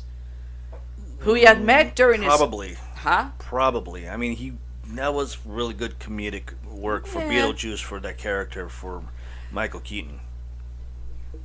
Who he had met during his time at WQED. Okay, so Michael Keaton also worked in TV, I guess. Charlie was one of the first people who opened the door for me, said Keaton. I was about a month away from moving to New York, and Charlie said, I thought you ought to think about Los Angeles.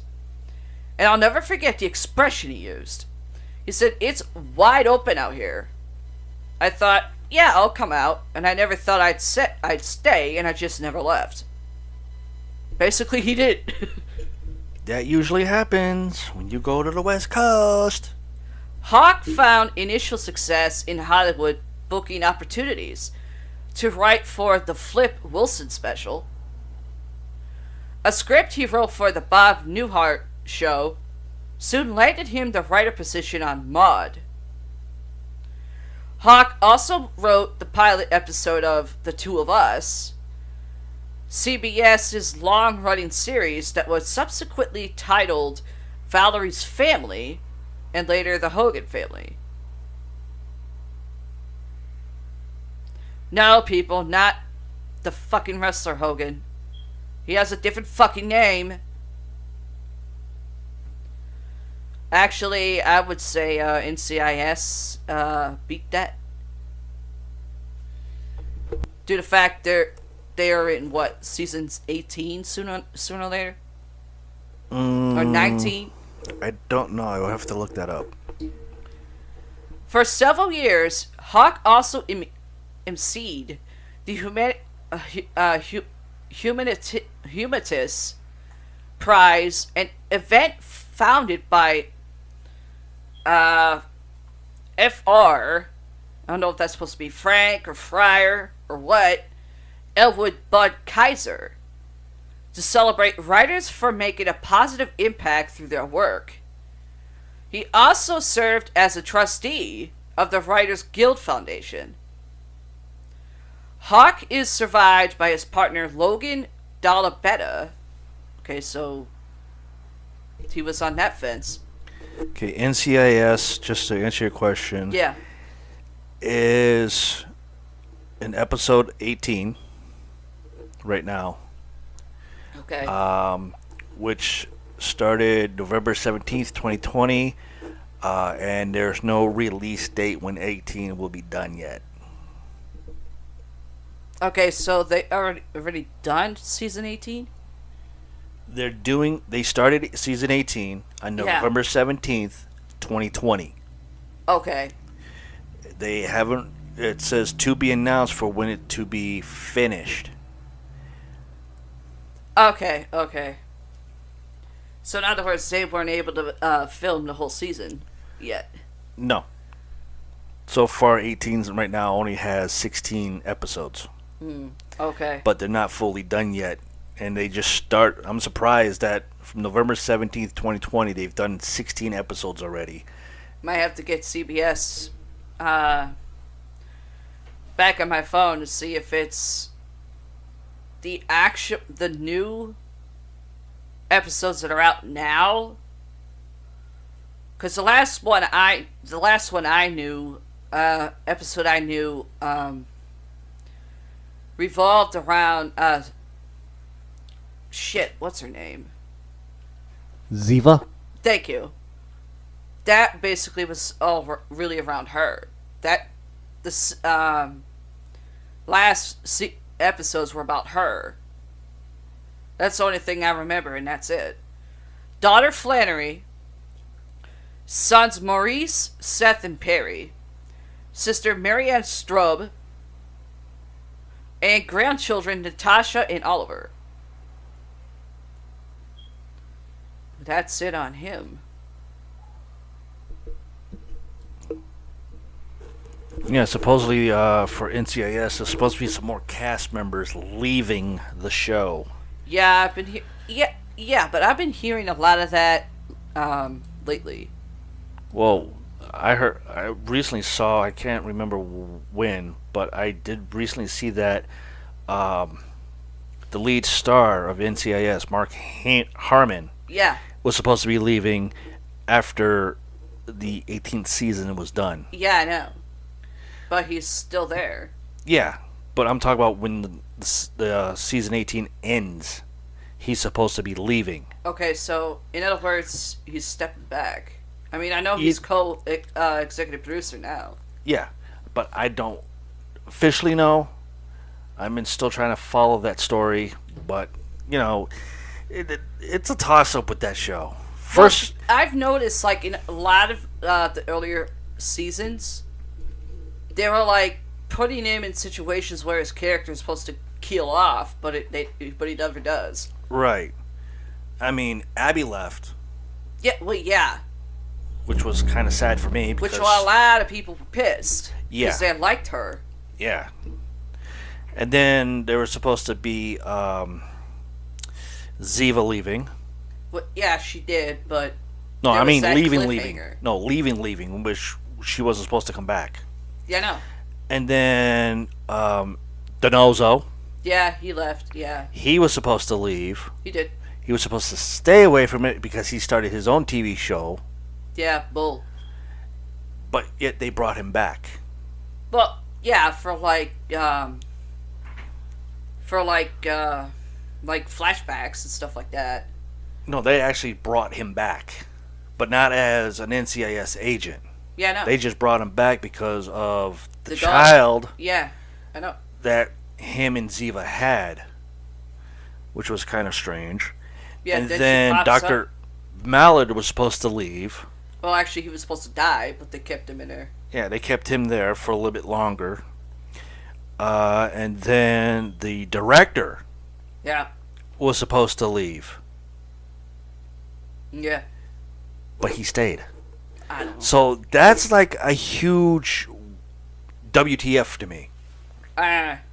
What the fuck is going on in NCIS creative writing?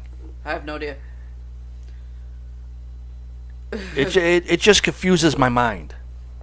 And I don't like when my mind gets confused after, 2016 when I had the tumor. Now it's like, what the fuck are you people doing? No idea. Do you not know how to write a script anymore? Do you not know how to get creative? Why don't you sit down with the characters and have them come up with a certain script and then figure out, okay, this may work, let's add our little ideas into it and then see if everybody agrees to it in one shot. Your guess is as good as mine. I mean, granted, Mark is the executive director of Yeah. NCIS. Understandable. And then you have the people above him a bit. Leave them out. Yeah, there was also one that you If they're- heard that they were gonna bring back fucking, they were gonna end up bringing back, Jamie Lee Curtis's character, too. Yes. But that never worked out. the other thank God. psychiatrist. Thank God. But it's like, from Mark and up, leave those guys out. Yeah. Keep Mark there because he's the executive director of NCIS. Yeah. Then whoever else is underneath him, because you don't see the other people above the executive producer name in the damn thing. Well, in the opening credits, you do see the director, the name of the director, and that's it. No, I'm talking about like way above. Oh, For the other people, like, where NCIS is hosted on, which is CBS. that could also be like the executives for CBS not wanting their name in it. No, what I'm saying is like, leave those guys out of it. You have Mark, which is the executive producer or executive director. Yeah. Then you have other ones below him that do the show, that are there, that the names are in the credits and everything, yada, yada, yada.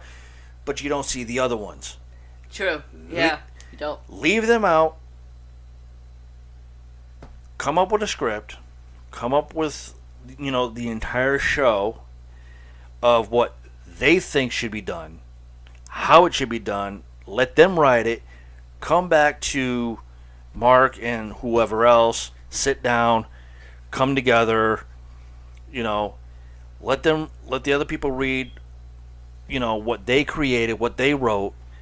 Then the creative writers can look at it, see it, maybe throw in some of what they might have for good ideas into it, and see if everybody comes to an agreement. Yeah. Then if everybody comes to the agreement, then go to the next level. True. Go to the CBS creative team and everything, bunch of morons, and then see if they like, what the characters did, Yeah.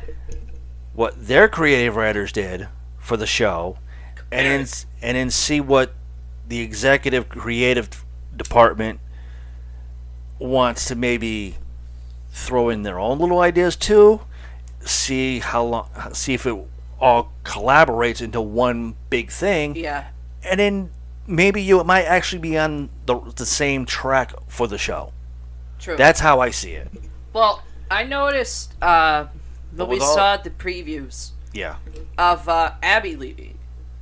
With the preview, we both thought, what, they're gonna kill her off? That was fact the that intention. They shoot her. That she gets shot Yeah, and and in almost the fucking lab. dies in the next episode. Yeah, in the lab. No, she wasn't in the lab. She was actually walking with the English agent. They went somewhere and it ended up being like a hit from someone that she worked on a case over, from like quite a few seasons ago. Yeah, I know. I mean, she was supposed to die multiple times. One was Oh, in the NCI lab. Yeah, Another one was at her apartment. Another one was at Gibbs's home. yeah, Another one was with that English agent. Another one was with McGee. Another one was with Donoso. Another one was with Ziva. yeah. Another one was with that other dude there. What other dude? The Spanish dude. Oh God, I can't remember his name. Then it was supposed to be Bishop. Then it was supposed to be McGee again. Then it was supposed to be Jethro. Then it was supposed to be with Ducky. Then it was supposed to be with Palmer. It's like, does anybody know what the fuck they're doing? Yeah, but Then they finally killed the character off. what the funny thing is, I think the writers, as well as from what I've even seen on an interview that Mark Harmon said, he goes, yeah, the writers, they wanted to do that to Abby quite a few times, but he just thought, why not give her a backbone instead of being like a victim or something, which she did pretty good at. Yeah. I mean, the last two episodes of that season where Abby gets shot, I'm like, which I think one of the followers of NCIS on Twitter, you saw that they were getting hammered with people going, "What, you gonna kill her off? What the fuck?" Yeah, literally. I mean, I know she's up there in her age, Well, but yeah, she didn't even look like she was over 30. It's because of the makeup stuff that they had on her. Even without the makeup, she doesn't even look like a day over 30. True. Well, there's also rumors that you've been noticing too that they want to bring her back, not as an agent, but as like I don't know, someone that at like a special guest star like they did with Ziva. Yeah, but she refused. Well, yeah, because she's done.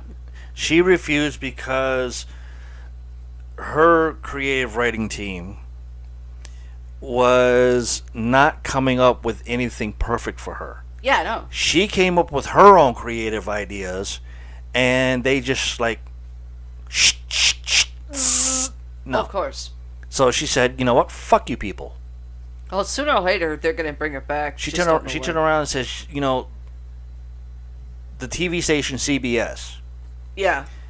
with their creative writers and the NCIS creative writers, they can just take the entire company, the entire TV programming, and shove it up their ass, because she was done with it. Yeah.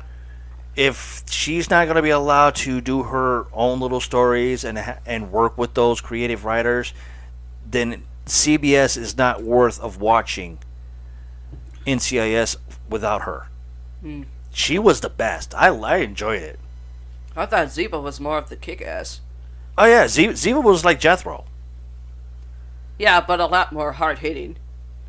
Oh yeah. Yeah. I mean, their backgrounds are like almost similar. I mean, yeah, he was a Marine. Oh, of course. He's the badass. He's the tough guy. He will kick your ass and shoot you later. Or if not, he'll shoot you first and then kick your ass. Either way, Ziva's the same. Except she was trained in Tel Aviv. Well, not only that, she was trained as almost like an assassin type. Well, that's what Tel Avivs usually are.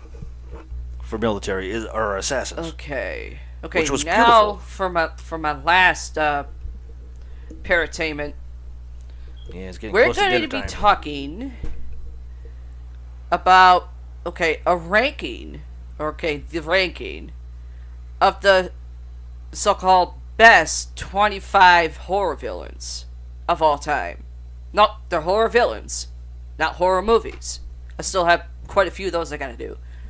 But 25 best horror villains of all time. This should be interesting. Which, see, shall we? Horror films have been around almost as long as movies in general. Meaning Hollywood has created enough monsters, maniacs, and murderers to haunt the dreams of moviegoers for centuries to come, depending on what you're watching. But exactly which villains are the most frightening?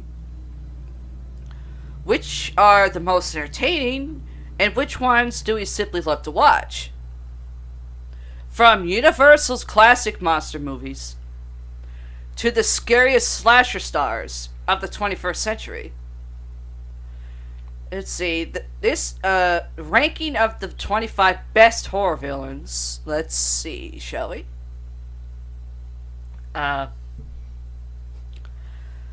Candyman is number 1.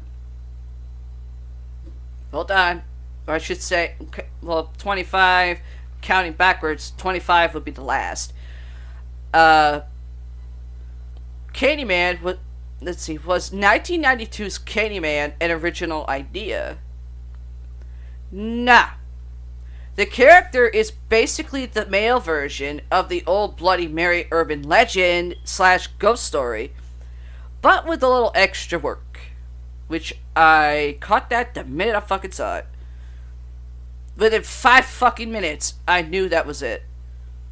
Did the film still scare scores of moviegoers from ever attempting to look in a mirror and say Candyman 5 times in a row?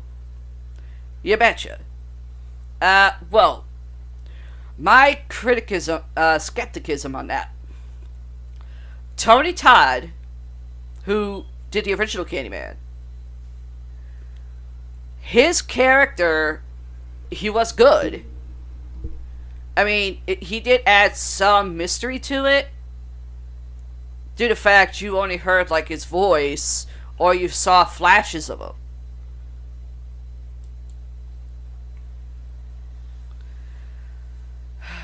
Number 24.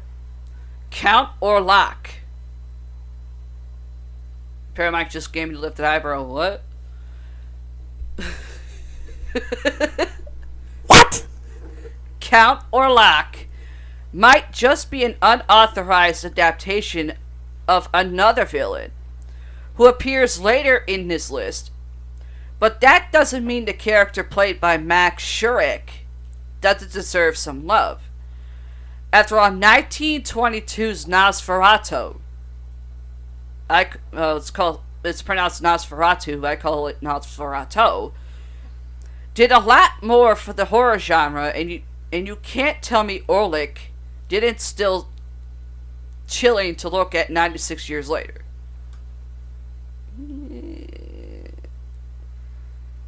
I don't know. I wasn't around because this was like black and white Nosferatu. But the premise, okay, I can understand that. 23. The Invisible Man. Not the Kevin Bacon version, but which is actually Hollow Man, but that's the same fucking version. Most people with the power to turn invisible would probably spend their time sneaking into locker rooms, getting free stuff, and spying on their favorite celebrities. The difference between the average person and Dr. Jack Griffin. Griffin is kind of a jerk.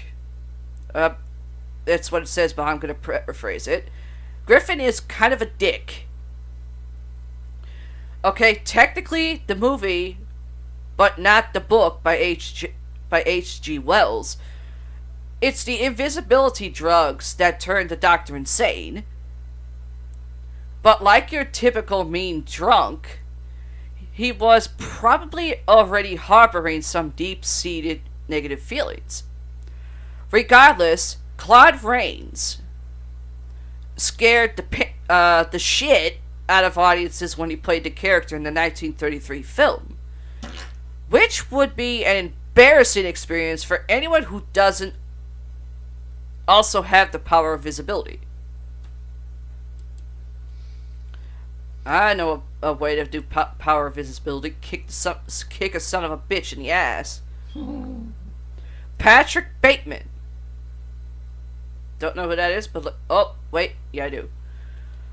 Your typical blue-collar slasher film got a white-collar, corporate makeover in the 2000 black comedy horror film American Psycho.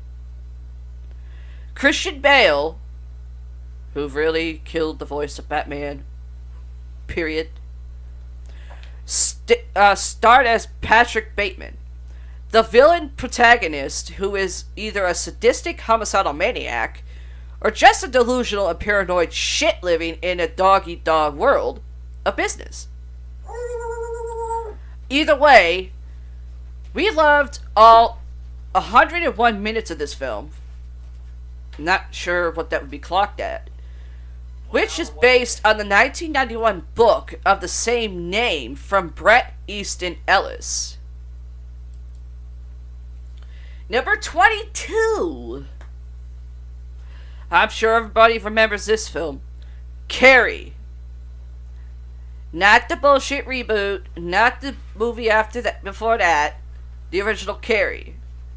Snore. Shush.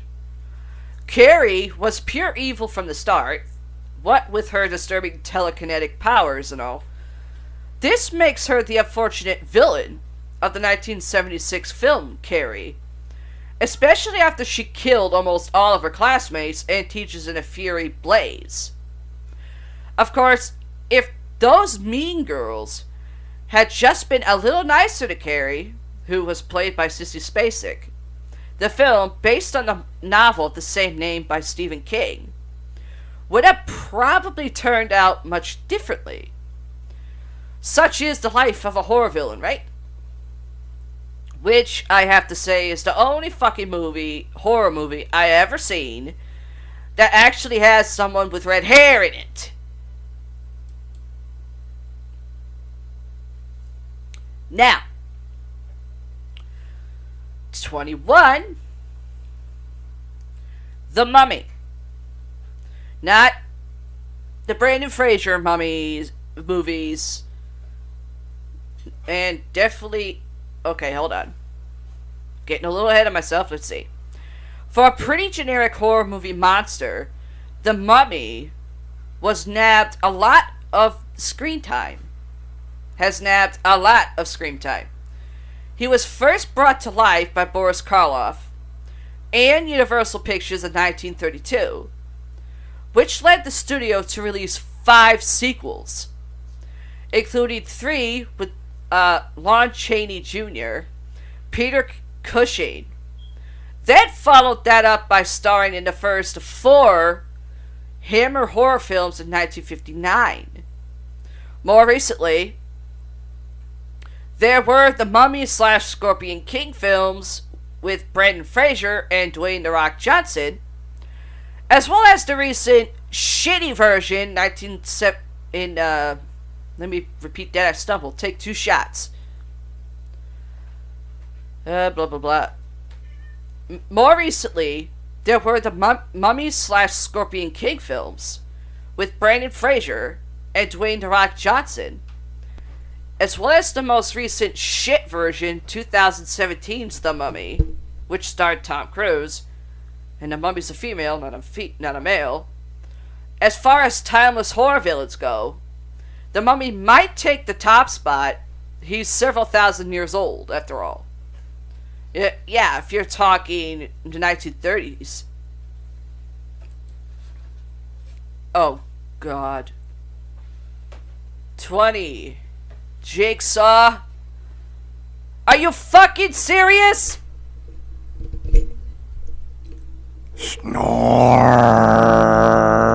Last year, the Saw franchise released Jigsaw, the 8th installment since its debut in 2004. The first one was fucking snores, so with the rest of it. Even though Jigsaw himself was killed in Saw 3, he continued to play a role in the subsequent films, including the last one. And don't look now, but oh good God. A 9th installment may already be in production. Not gonna watch it. I don't give a fuck. Wait, you didn't just Google it, did you? We said don't. Look. Right now, you'll probably wake up in a gross abandoned bathroom with a reverse bar trap on your head. Again, Jigsaw, even though it's supposed to look like some fucking dummy, was not interesting. Number 19. Ghostface. From the Scream films. And that is one hell of a goddamn thing. That is really good. Ghostface, this one's a bit of a stretch, as no single character was behind the Ghostface killer from Wes Craven's horror black comedy Scream franchise. Hell, even the original 1996 installment saw Billy and Stu both spend time behind the mask. But after 4 films, there's no doubt that Ghostface is now a beloved horror icon. That's actually true. The character even led to a TV series based on the film that's currently gearing up for its third season on MTV. I actually saw the first 2 seasons on Netflix when I had it. TV series was okay, just they could have done better. And the funny thing is, yeah, they might have. For trying to remember who Matthew Lillard played. I can't remember if he played Billy or if he played Stu in Scream 1996. I can't remember which one. But even though it's saying that they both spent time behind the mask, they weren't the one using the voice changer. It was entirely a different actor. Which I have to give the actor or actors credit who does Ghostface for being able to do the shit with the mask on. Because I, for one, can't see shit with a mask on. Number 18, I believe, we got is the old version of the Phantom of the Opera. Hold on. What's up? You said Matthew Lillard, right? Lillard, yeah. Yeah, he played Stu Okay. in the 1996 Scream Okay. with a bunch of other ones as well. Of course. Billy was played by Sketch Whoever that Ulrich. is. Sketch Ulrich. I still have to say that Matthew Lillard was one hell of a good Shaggy. Anyway, next up, Phantom of the Opera. Not the musical. When you boil it down, the Phantom of the Opera, Lon Chaney Sr., is actually a pretty relatable villain in the 1925 silent film. It's the silent film, people, not the other ones. He pines after an unrequited love, is spurned and gets understandably upset. And all he really wanted, was for the beautiful Christine to live with him in this dark, creepy subterranean world for the rest of her life. With a bit of dental work, a nose job, and maybe some coloring around the eyes, the guy could actually be a decent boyfriend material, if only he wasn't so darned insane. Or I should say, wasn't so damn insane. Now,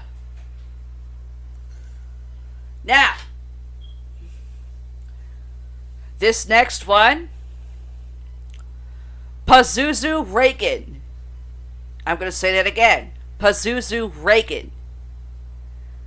And I could have sworn I just heard some people go, who the fuck is that? Let me explain. We had to specify Pazuzu Reagan. In this case, because technically, the character of Reagan McNeil, Linda Blair, when she was just a child, is really just an innocent girl suffering from an ailment known as having a fucking demon possess your soul.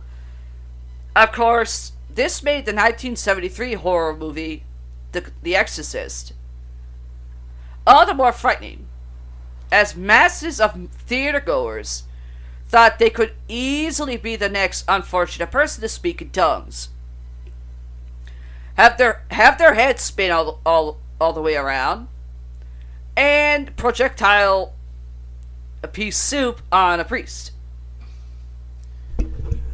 What is this? Exorcist? Repossessed? What the hell? No, that's The Exorcist, 1973. Yeah, I know, but we've seen the other versions. It was like, The Repossessed was basically, obviously Leslie Nielsen, Blair were in that, but they were making fun of it. Yeah, I know. I'm just saying. The pea soup, yeah, it's a homage to the 1973. That's why. I know. We're like, what the hell? But that movie didn't scare the hell out of me, did it? You? To me, it just looked boring as all hell. There was no plot. Well, I think that kind of gave people the paranoia about Ouija boards. That's a good point. That's a good point. Okay. Jack Torrance. Although, let me start right there. Although with the Ouija board, though, is like nobody still to this day knows when it was actually introduced into movies, or why it was introduced into the movies. That's something you can look up for me. Yeah. And I can do that when I'm healed. When I'm healed. Yeah. Jack Torrance. Which, here's a little movie trivia. Jack Torrance. And Paramike, I think, is thinking in his head, I don't know who the hell that is. Poor Jack Torrance. Jack Nicholson. All he wanted to do was provide for his family and write a manuscript. But he should have known that cabin fever and hotels built on ancient Native American burial grounds don't mix. And in the end, you'll just end up out in the cold. As for audiences, they learned that Stephen King plus Stanley Kubrick equals one of the greatest films in horror history. I agree. Even though Stephen King didn't like it, I mean, they got some stuff right in the book, which, that's Hollywood movie pictures for you. But Jack Nicholson in The Shining, he is one of the best ones. And he doesn't need all that type of special effects makeup and stuff. He could do, like, different facial expressions and shit without it.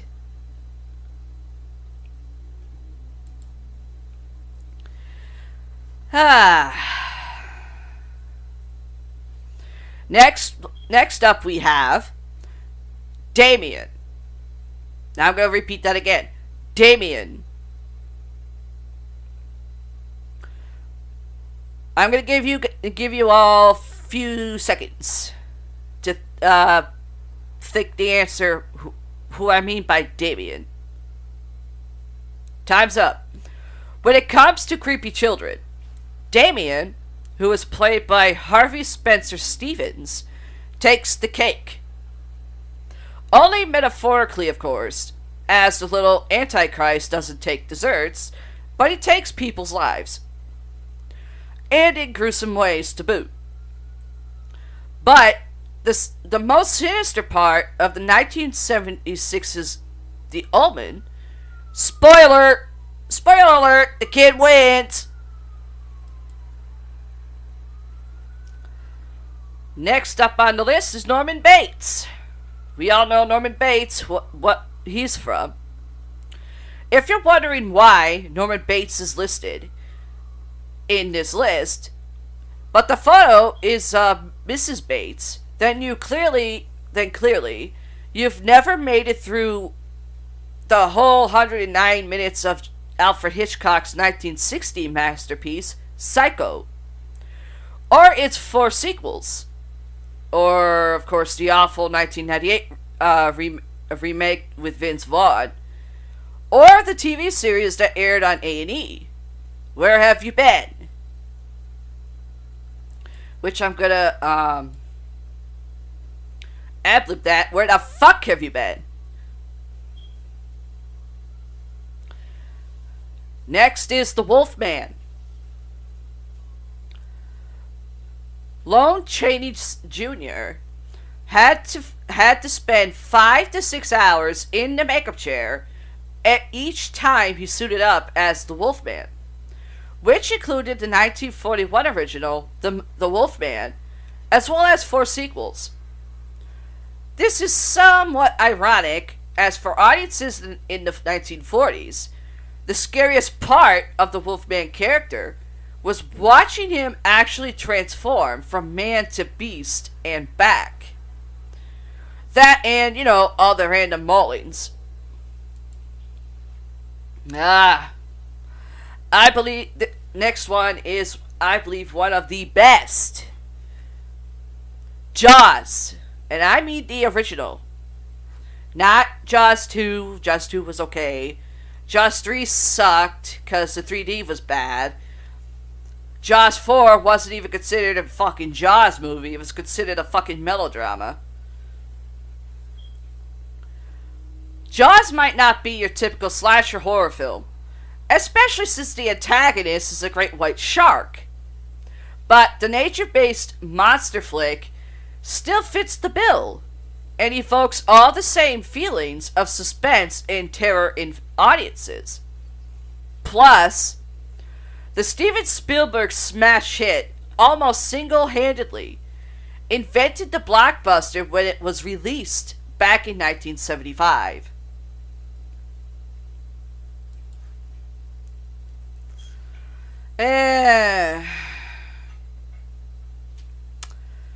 Now we move on to Pennywise. We're glad the 2017 version of It was so good, lest the name of Pennywise, the dancing clown, be sullified. I don't fucking think so!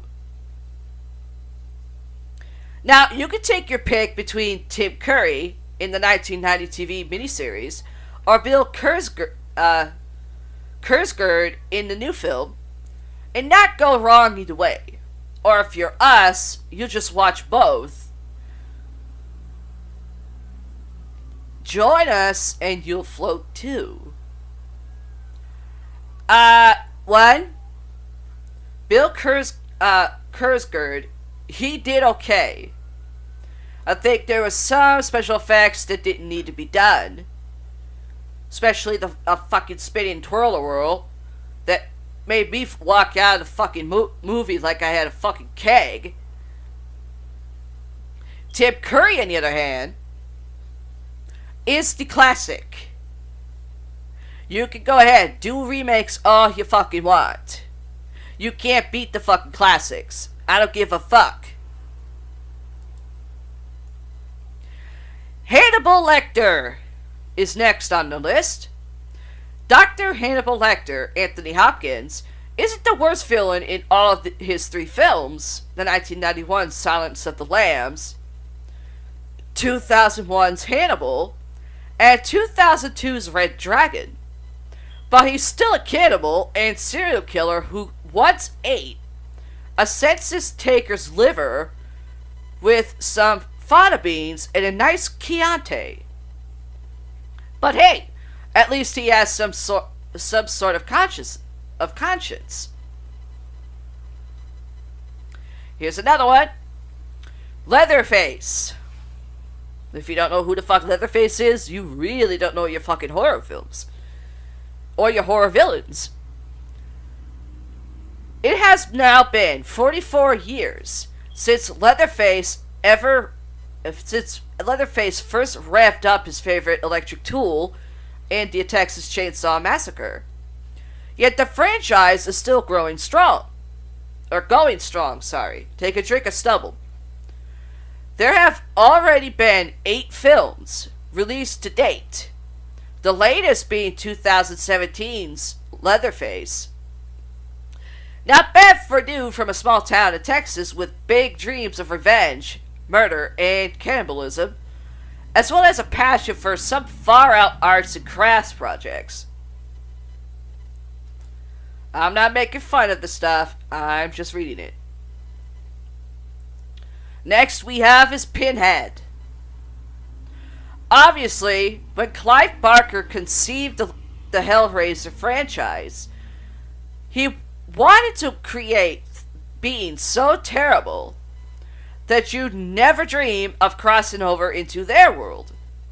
Yet, 31 years later, here we are, still positively in love with Pinhead. Not really much me. and his posse of Cenobites. Could somebody explain to me what the fuck a Cenobite is?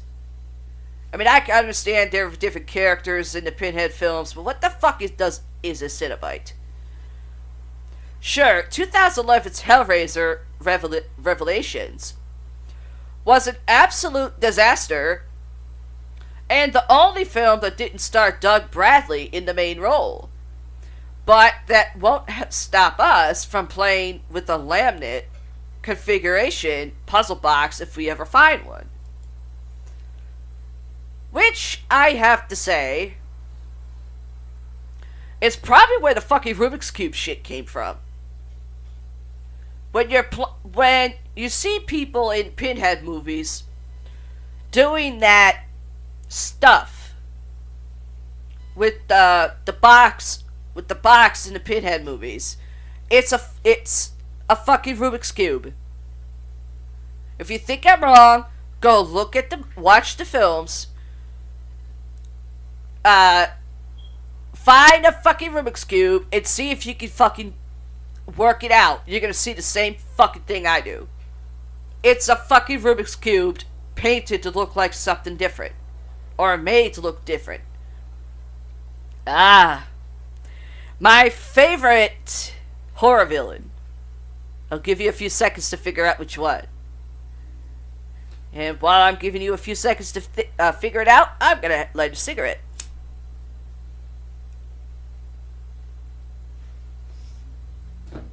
And there. The next is Chucky, and he is actually at number 4. Or number 5, really. If you're a horror villain and you're in the fucking top 5, you're doing the people created it did something right. Props to actor Brad Dourif, who has played the role of Chucky in every one of the Child's Play films. Might as well just say every one of the Chucky films. Then again, it's not like the guy has to do stunts, as his character is an evil red-headed doll for which Dourif needs to supply only the voice. But what a voice it is. Chucky can maim, murder, and marry whomever he wants. But it just wouldn't be the same without that Dourif audio track. Oh, and in case you missed it, the 7th film, Cult of Chucky, which I have all the fucking movies, was released on DVD, Blu-ray, and Netflix last year. With Don Mancini once again handling the writing and directing duties. Still waiting on the fucking TV series. We're getting down to the wire now. Michael Myers. Now, I'm pretty sure everybody listening knows who the fuck Michael Myers is. And I'm not talking the fucking the comedian or the actor. Ever since Michael Myers terrorized Jamie Lee Curtis, that's all I gotta say, in the very first Halloween film in 1978, the classic, he has been an iconic figure in the horror genre. 9 sequels tend to have that effect, although nothing will top the John Carpenter written and directed original. We'll still anxiously await each new installment to see who Mikey will go after next. Plus, horror master Rob Zombie, I wouldn't really call Rob Zombie a horror master, but some of his stuff is okay, handled his 2007 and 2009 reboots quite well.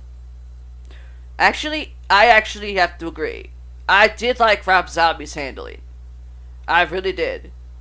His was actually more imagined. Oh, and did we mention a new sequel featuring the return of Jamie Lee Curtis will be released on October 19th. It's not saying which October 19th. It might be one of the ones I've read about the Halloween month. But October 19, that could be this year. Or the year after. I'm not sure yet. I'll have to see. Number 3. Freddy Krueger. The one and only Robert Englund. If you think the reboot was good, get the fuck away from my damn show.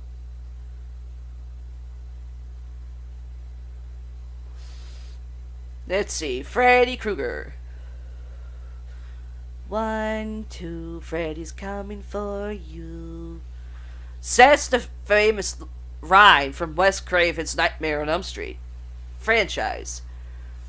And as of now, Freddy has come for us in 9 different films, including a 2010 reboot that was the first not to feature Robert Englund as the scarred metal-fingered Dreamstalker. Word on the street, Elm Street, says another... oh, good God, no. Says another remake is in the works, but it's still in the early stages. In the meantime, try to stay awake. I cannot believe they're doing another reboot of Nightmare on Elm Street. We all know, as times change, the classic actors who did the villains can't do it when they get to certain ages, and you need somebody new. But if you got somebody new and you have a shitty director and shitty script writers, it does not fare well for that person. Number 2, Jason Voorhees. Since 1980, the hockey mask-wearing, machete-toting Jason Voorhees has slashed, stabbed, and impaled his way into our hearts from Camp Crystal Lake to outer space in a dozen Friday the 13th films. Well, technically 11, since Jason's mom, Pamela Voorhees, was the actual killer in the original. The 13th installment was supposed to be released in 2017, but was sadly scrapped, leaving the franchise in limbo. Then again, like Voorhees himself, you never know when the next scare might pop up.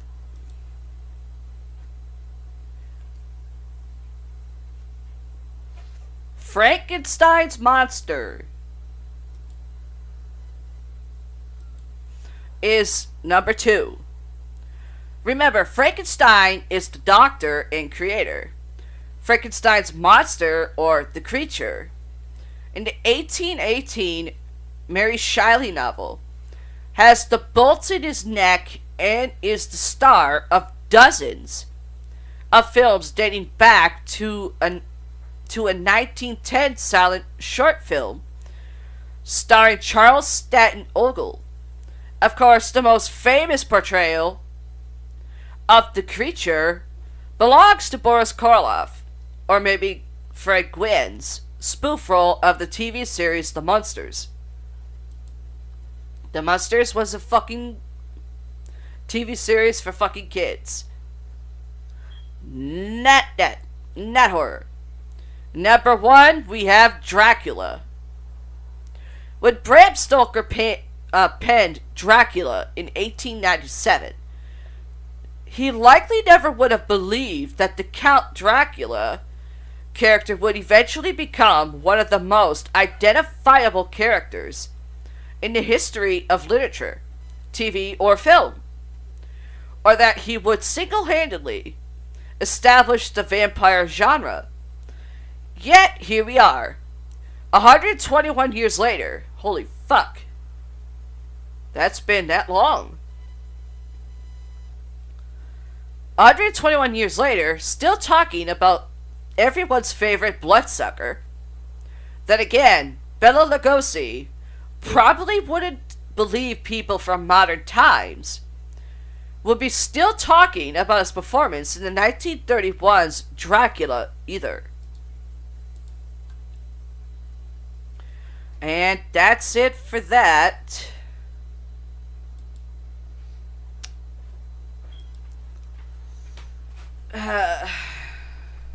I'm about to wrap up. You want to do one more urban legend? No, we're about to wrap up because I'm starting to get hungry. Okay. And then it's going to take a while to cook. So that'll do it for me, Paramike, and for the Deep Dark Dungeon Goddess. Paralore. And you've been listening to Everything Paranormal Podcast Show 2021, Episode 18. We'll see you next time. Bye.